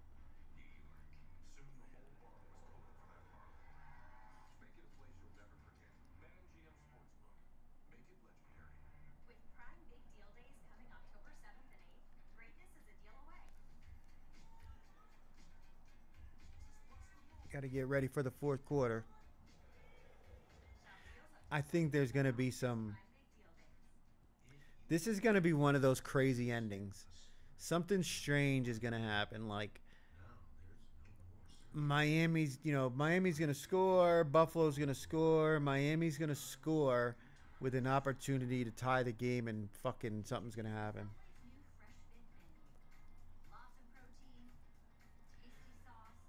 Doink off the upright. Man, we saw so many doinks over the weekend.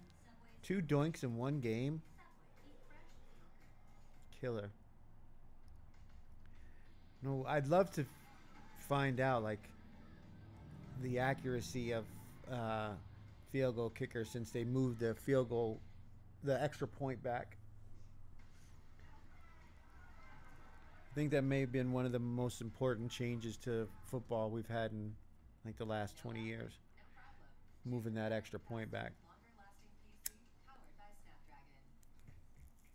Because before it was like automatic.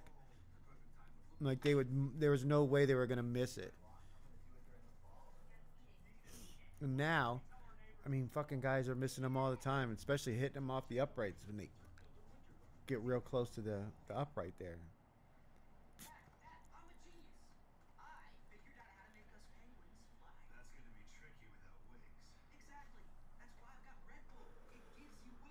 Let's take a look at something here.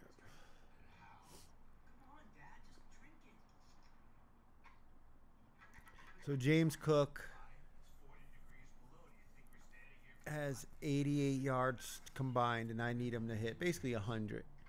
I have 98.5 receiving and rushing yards, so I need James Cook to get about 15 more yards, rushing and receiving.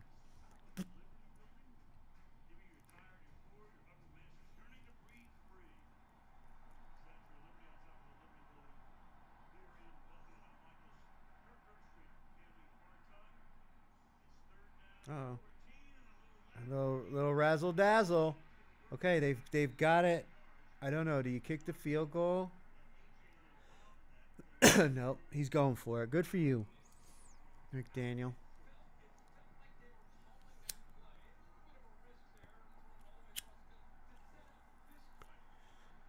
Here we go.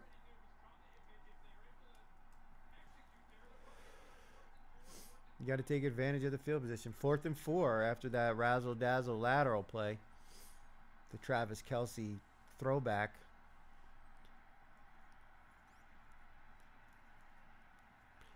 Here we go. Where's Tyreek? Here we go. Waddle. First down. Little crossing route, and he just outran his guy. Mm-hmm.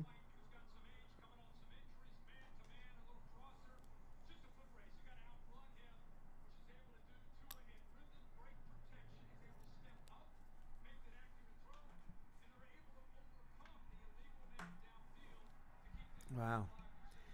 Here we go. It's getting interesting.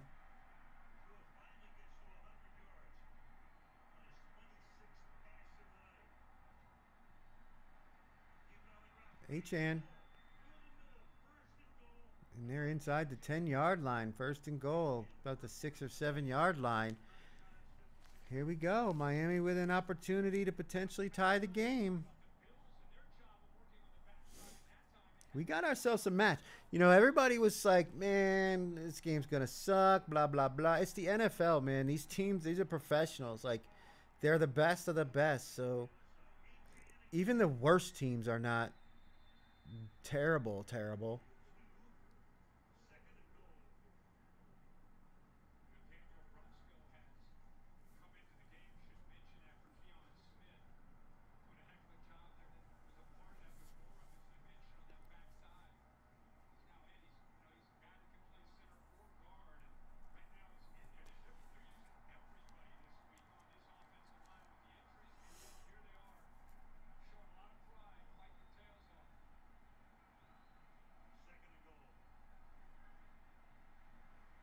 Second and goal from the 5.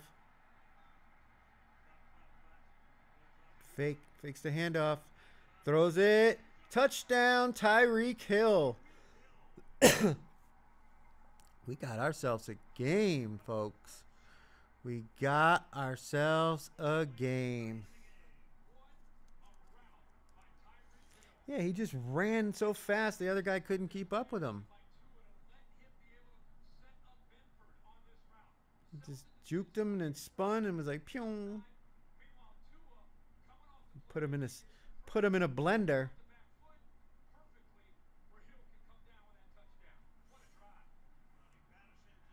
Here we go. We got ourselves a ball game, folks. Touchdown, extra point is good. Oh, and we are tied at 21 apiece. Damn, I did it. I did it again.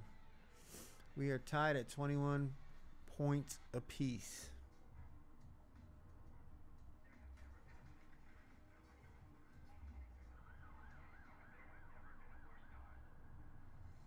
Now it's not even about the cover and the big spread for Buffalo.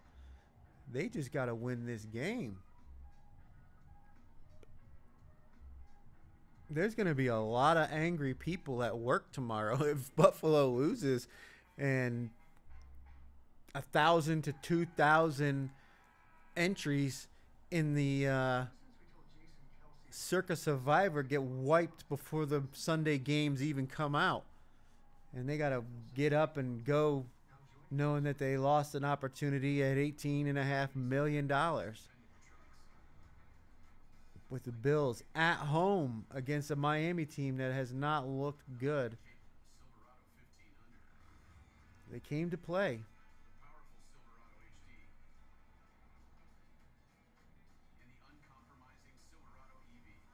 They came to play, and Buffalo is a wounded animal right now with all their injuries on defense. And it's given Tua and the Miami offense an opportunity.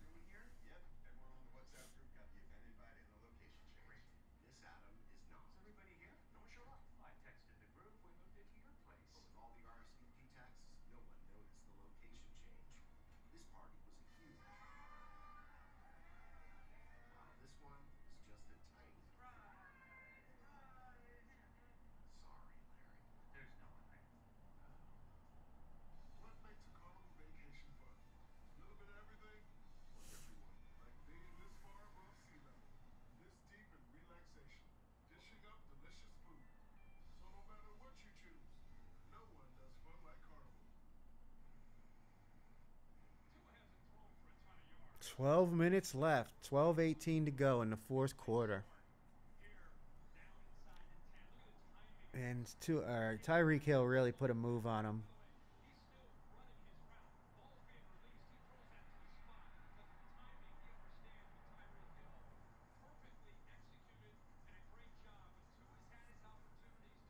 Mm.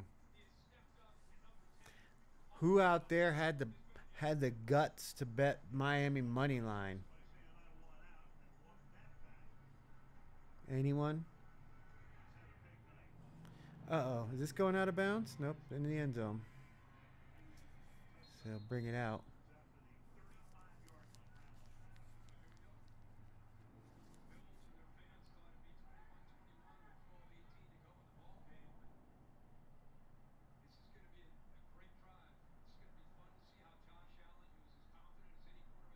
Yeah, they definitely had the Josh Allen commercial keyed up and ready to go.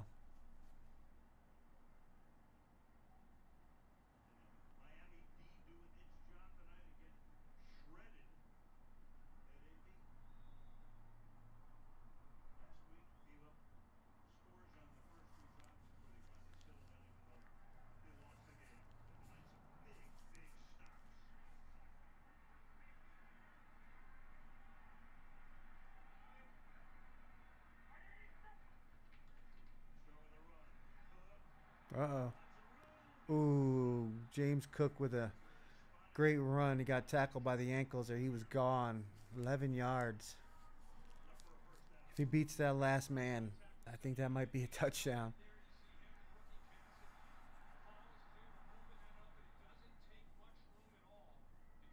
First down, though, Buffalo.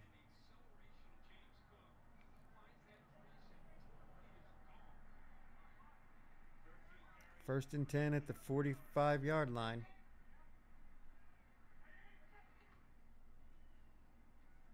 Yeah. No gain on that one. Still in Miami, or still in Buffalo territory on the 45. But that run,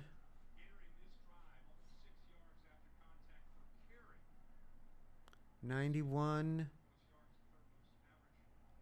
98. I need him to gain one more yard. And don't lose any yards.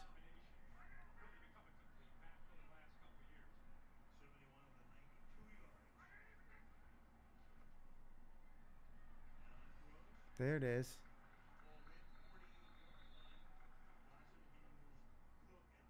That's it. Hit that one.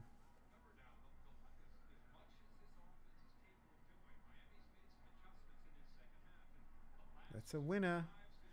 James Cook. Over 98 and a half.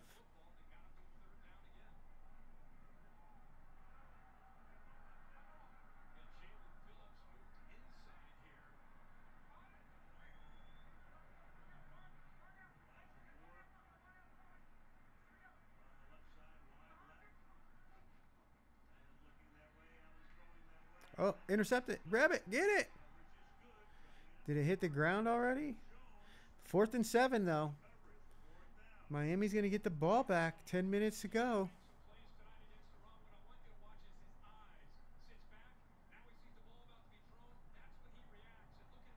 Oh, yeah. It definitely hit the ground.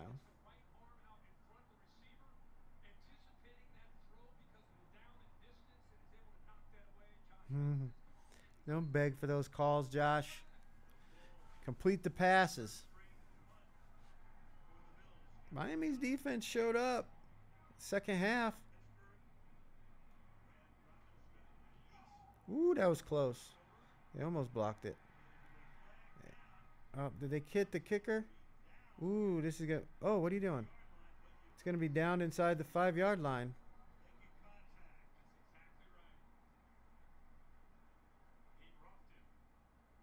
Ah, no way.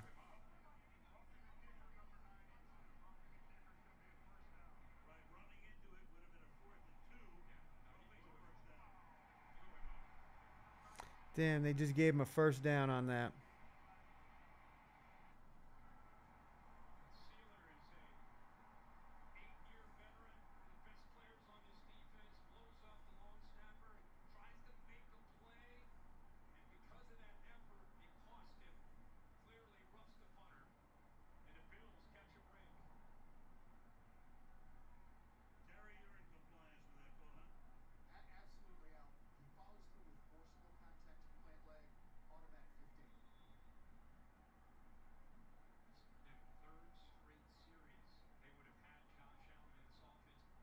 Damn, that's a killer. If you're a Miami backer right now, you're mad as fuck.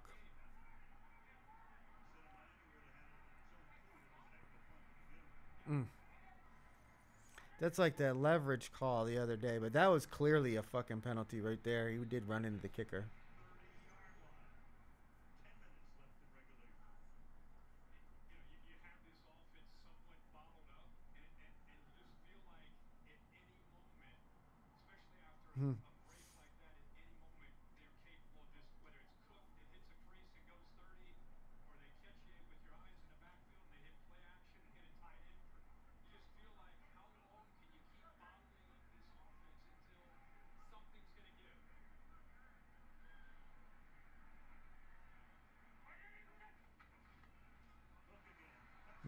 Oh, they tripped him. 3rd and 1. James Cook. He's well over 100 yards now.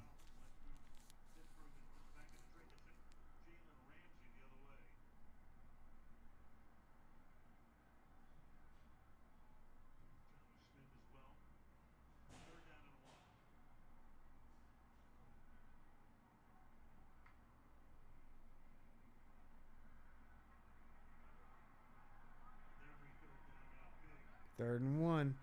Here comes Josh Allen to run the ball.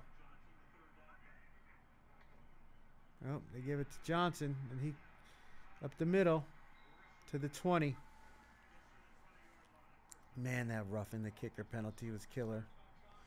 That is going to probably cost Miami the fucking game. Wow. And they got to hold them to a field goal.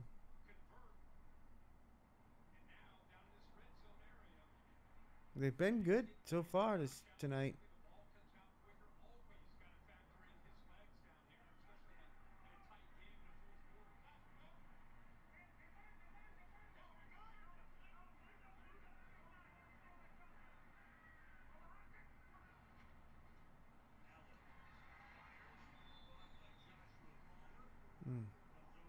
Down to Josh Palmer with a 5-yard gain down to the 15.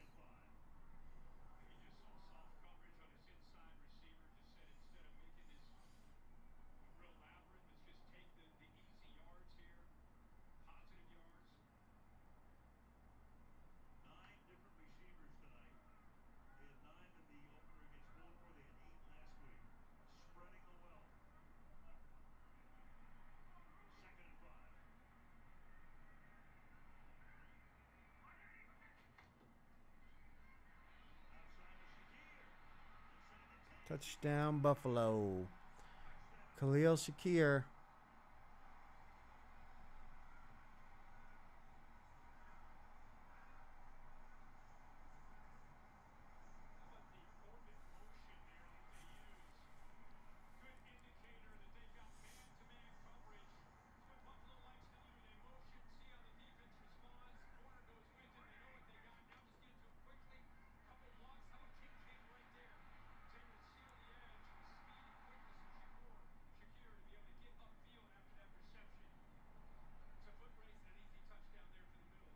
Yeah, once he got around that corner, he had him.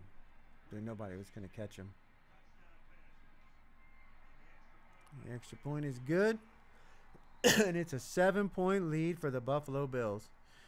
Boy, what a killer that roughing penalty was.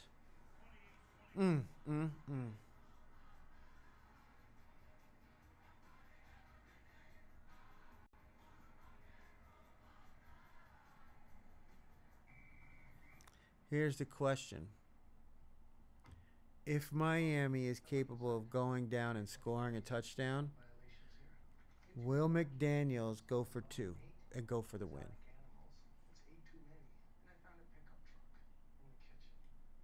That's on me. But I just got here. Back it up, Brooke. Take it up with the city, fellas!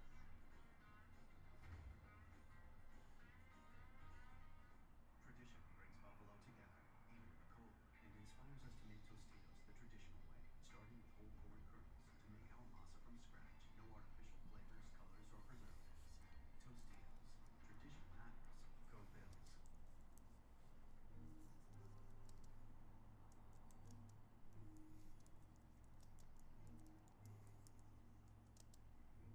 thought she was an insomniac, but actually, she was just a workaholic. You were made to take time off. We were made to save you time with easy-to-book packages. Expedia, made to travel. When Verizon gives you a free phone on any plan, Gemini, show me the concealer. you use AI a lot. The long, thin tube in the middle. Yes, boyfriend of the year. Did we say a lot?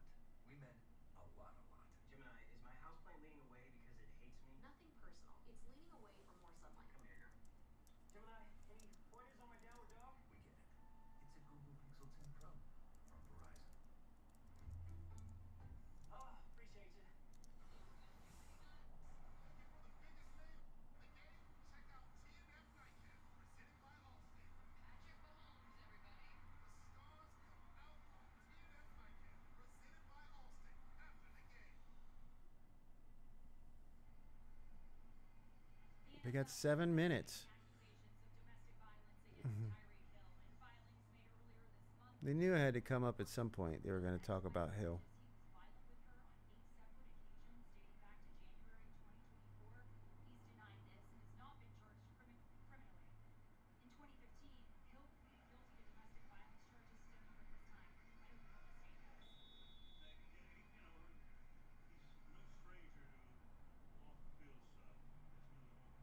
place.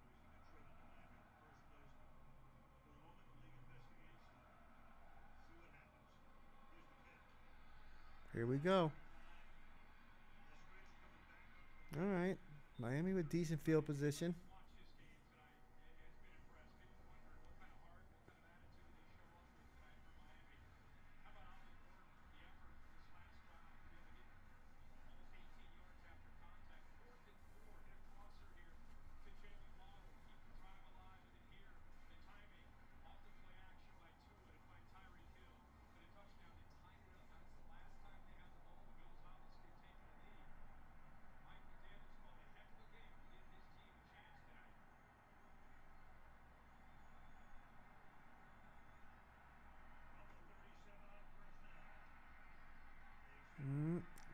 First down running play to H-Chan. Didn't get nothing. 2 yards. Didn't look like it, but oh, they're going up tempo. They got Buffalo's defense tired now, they think.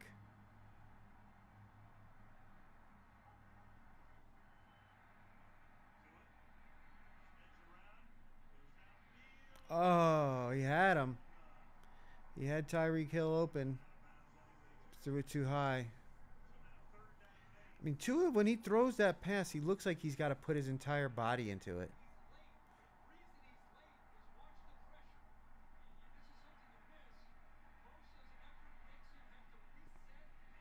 I mean, I don't know if he was just trying to put more steam on it, but it's like he's throwing his entire weight into it, and it ain't even that far down the field.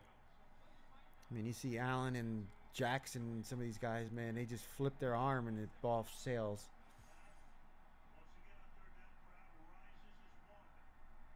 Here we go, Miami. They bring in heat. Ooh, and he got him. Waddle. First down, Miami.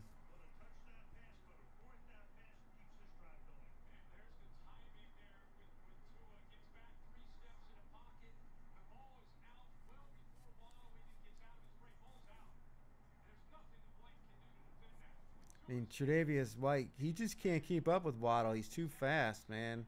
You know, White's had all them knee injuries and shit throughout his career, so he definitely isn't the guy he was when he was younger. And Waddle's just a speedster. Here we go. Here we go. H-Chan, about 2 or 3 yards.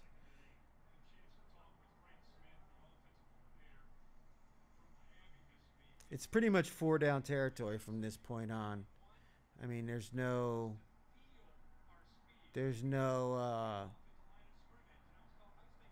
sense in punting the ball back to the Buffalo Bills at this point. You've got to score on this drive, a touchdown, to have any opportunity of winning this game, because they'll just run the clock out on you.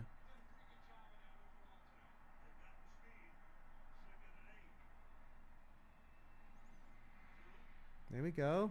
Dumps it off to the tight end. Decent gain. Be about 3rd and 4.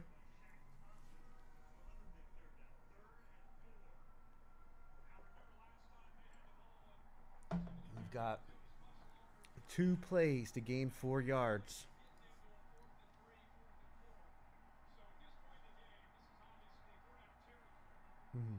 Collinsworth agree, or whatever his name is, agrees with me.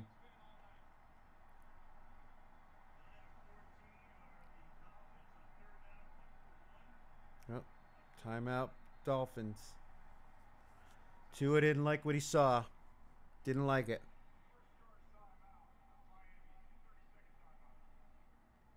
All right. Well, while they're taking a timeout, I gotta grab my juice.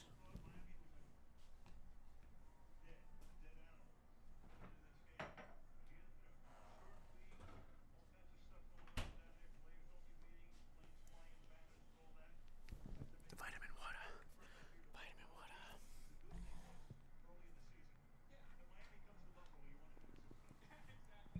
All right. But I do wonder if they're gonna go for 2. Does he have it in him?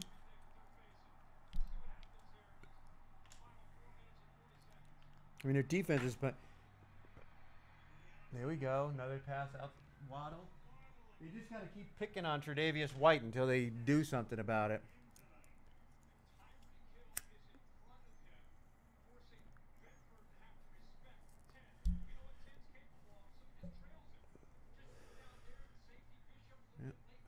Nice design. Yeah, nice design.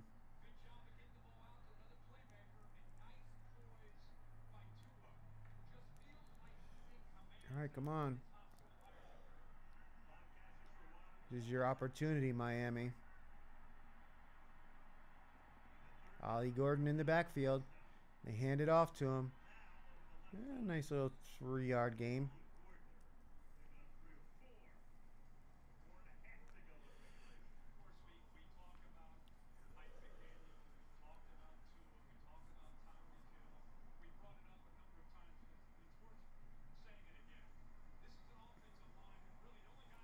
lot of nervous people out there. Everybody else is either a first-time starter or a very inexperienced player. And let's tip our caps how many of these guys have played tonight as well. We won't know who the how many Survivor entries actually picked Buffalo until Saturday during the release show.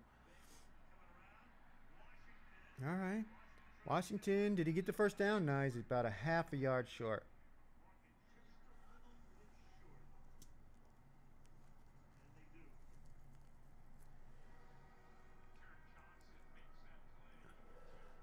Be sure to join us on Saturday starting at 6 p.m. We'll be going over the Circa release, the picks release, and the Survivor picks release, and the Grandissimo release. Oh, they got the first down. They gave it to him. Nice. First down, Miami. At 6 p.m. And I'll be giving out my 5 selections for week 3 of the Circa Millions contest. 6 p.m. Pacific, 9 p.m. Eastern. We'll be watching the remainder of the number 9 Illinois Fighting Illini going up against number 19 Indiana Hoosiers. Oh, interception, Buffalo. Oh my goodness. Tua threw it right to him. Oh my goodness. Wow. That was a bad throw. A good read by the defender. He knew it was coming. He knew what play they were running.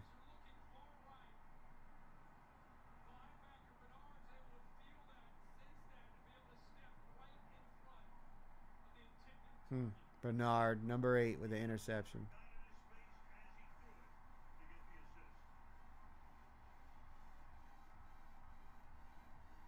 A lot of people wanted to see him take that to the house. If he would have ran that back for a pick 6, oh my goodness. There have been a lot of people happy. Everybody holding those minus 11.5, minus 12.5 tickets right now. 3 minutes in the game though, but I mean, I think Miami used one of their timeouts earlier. Yeah, Tua called that timeout on 3rd down. So they've only got 2 left, but they've got the 2-minute warning, 3 minutes. There's a scenario where they could get the ball back with, just around 2 minutes to go, but I don't know. What a throw, man.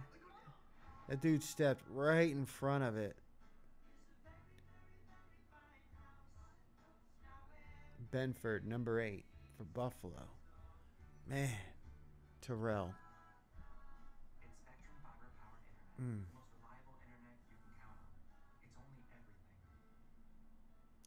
It's been like the first really bad throw that Tua's had that, was like a turnover-worthy throw. I mean, he's had some where they weren't catchable by his guys, but they weren't, like, potentially intercepted. But, man, he threw that right to him.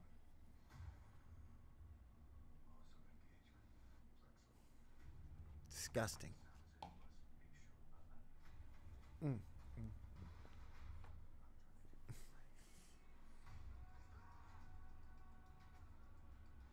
What's the X World? Yeah. Here it is. FanDuel. There's the picture. This was Tua before the game.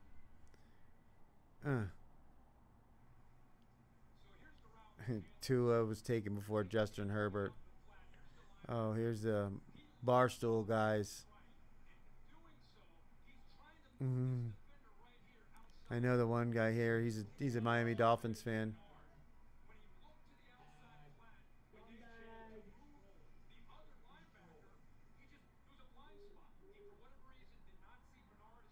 He's going to blow up.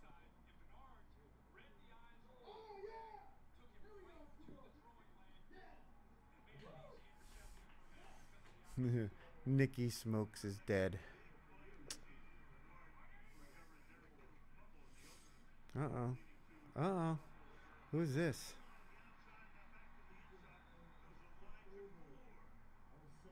Damn. Oh, there's a flag, though. Back him up. Holding.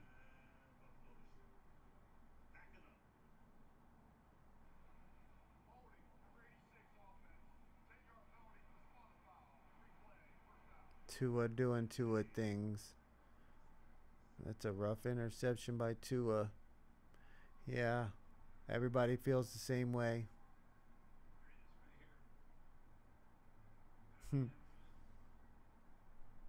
This defense has stepped up time and time again. All things considered, I know they've given up 28, but what they were facing with the injuries, Mike McDaniel. Dude, are you trying to get me fired? of making some big plays, especially in this second half. Can they do it one more time to give this Miami offense a shot?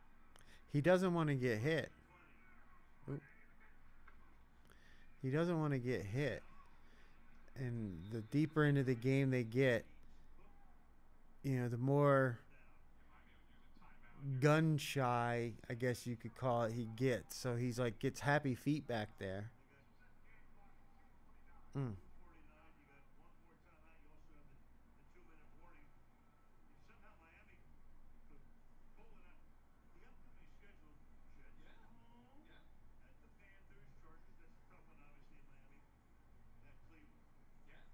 no, not at all. Not at all. Look at what Buffalo has still Looking ahead to week 4 here.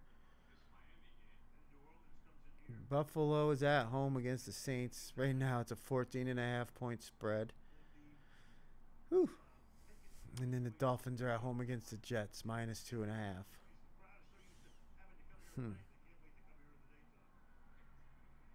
That's going to be a good game right there. What was that? Ravens and at the Chiefs.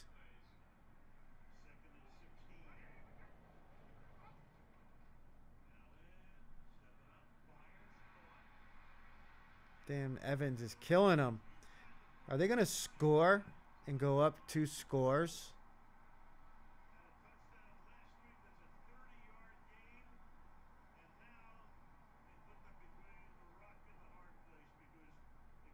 have two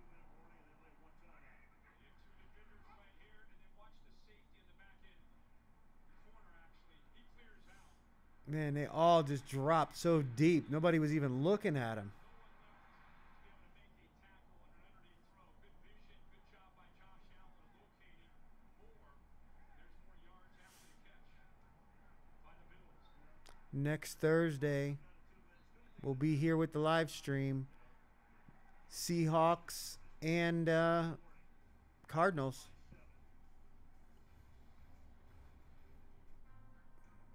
Great coffee is like great art. And we'll have the line release show. Go over what games we like for the Circa Millions. What games we like for the week. Where we're looking. Espresso is a connection to my roots. What ones we're staying away from for the contest. Experience a taste that moves. Week 4, Nespresso we got an international game.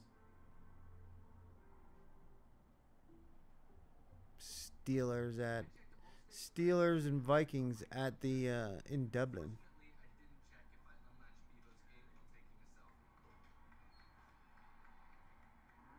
Evo, no! Come back!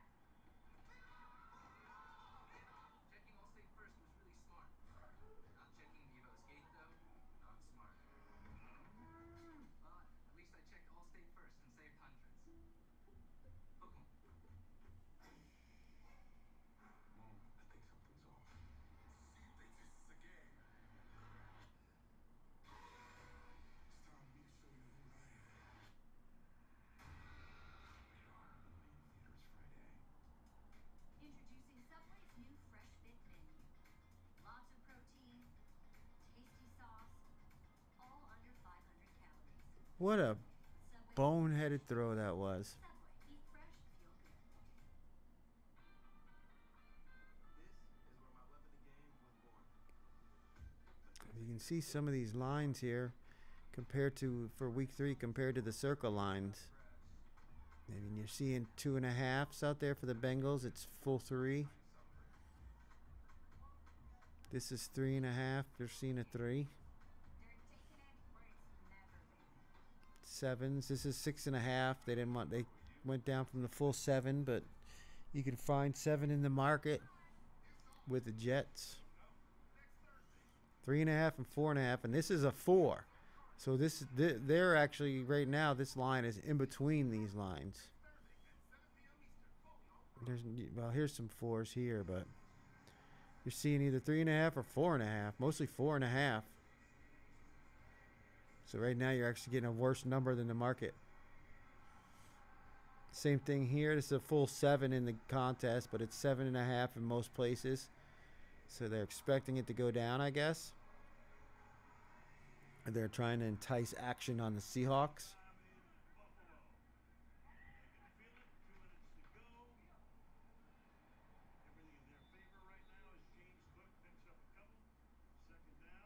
Timeout Miami. Showed a lot. They heard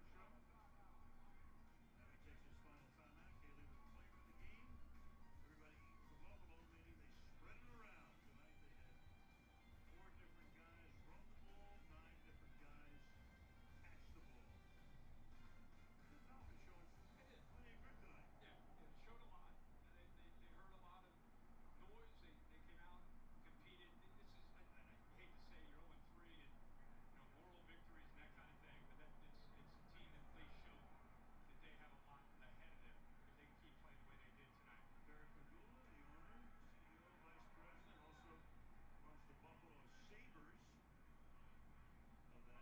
Hockey season is on the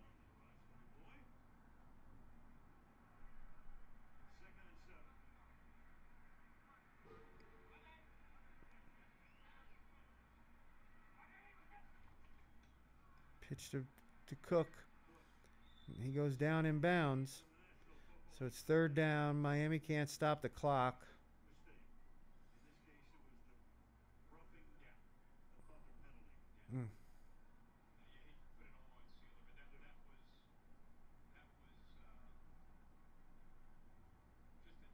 trying to make a play. He thinks he can reach and do it. That's a big man going elevating. Tough to have body control when you're that big. Goes right through the snapper and thinks he has a shot with that left hand, and just ends up roughing him and gave Josh Allen another opportunity. They capitalized. They ended up taking the lead. There's Josh Allen running. Man, dangerous getting him slammed to the ground like that. All right, so Buffalo's going to run it all the way down, call timeout. It's 4th and 5. Next week with Seattle and Arizona be a good one. Well, Arizona right now 2-0. Arizona going into San Francisco this week. Yeah. Seattle with a win in Pittsburgh. 4th and 5, and they just run it all the way down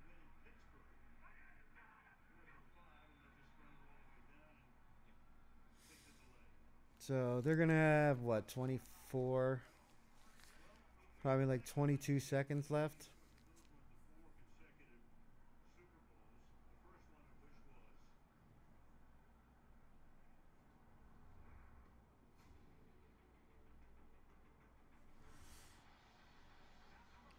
was Tough ending to this game, man. Tough ending to this game.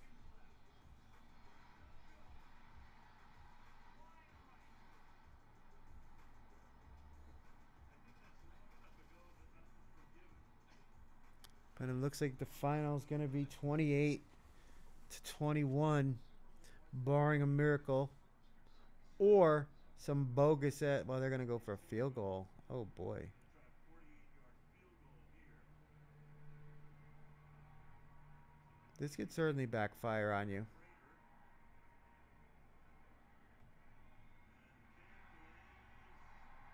Well, he made it. He made it. Not quite right. No. That was the first of 4. That was the closest that Buffalo came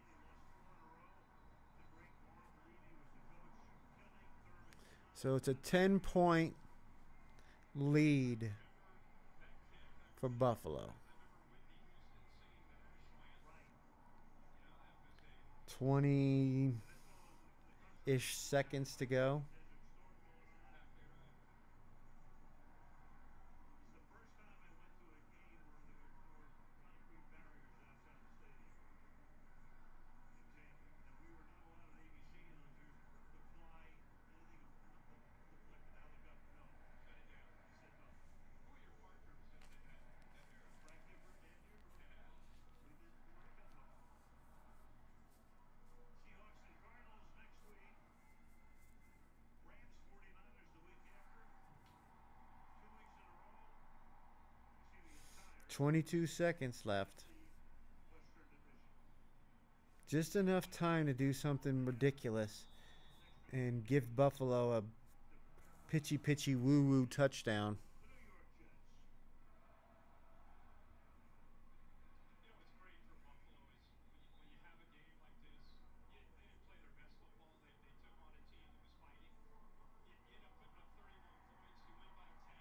You win by 10. And yet you can go back to the film room. Coach McDermott can look at this and say, and he's got a team that's hungry, that wants to keep getting better. And he can show them, this happened and this happened. And so it's great early in the year when you can have a win like this. It isn't your best effort. And you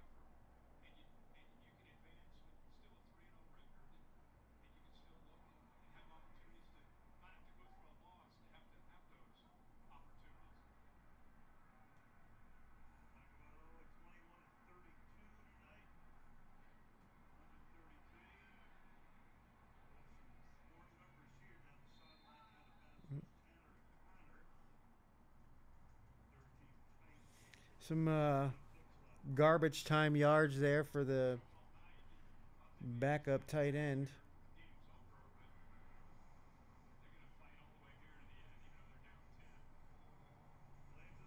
Plenty of smiles on that bench, even though I think they had a little more than they might have thought to have to handle tonight. Oh, Pick there. Intended for Hill. 2nd and 10. What's your college game this week? Where you going? Actually going to Miami tonight. Get down there probably around 2 or 3. Okay. Have a meeting at 9 a.m. Game day. College game day meeting. 11 seconds left. It's 31-21 Bills. They're not going to cover that double-digit spread, but they're going to get the win. So anyone who took them in Survivor, congratulations. You made it on to week 4. We'll find out on Saturday just how many brave souls took the Thursday night game. All right. And that's game. There we have it, folks. Buffalo wins 31-21. I want to thank everyone who joined the stream. You can find me again on Saturday at 6 p.m. Pacific, where we'll be giving out the Week 3 picks for Circa Millions, our 5 selections, as well as any other bets we might have for that Sunday and Monday, as well as any late game college action. And if you go on X, I usually post my any college parlays or anything I have before those games start. So, we start the stream while the game has already begun because of when they release the selection results. But I always release my parlays on X just so everybody knows what we're betting before the game starts. So if you want to, you can follow me at Dead Money Sports on X. Other than that, you can join me Saturday again at 6 p.m. Pacific. You can also join me on Monday nights at the conclusion of the Monday Night Football game for the Gambling Parlor late night recap of the week. But to everybody out there, I hope you made some money on this game. I hope you have some good teams lined up for Saturday. Join me for the game, and hopefully you make a lot of money on Sunday.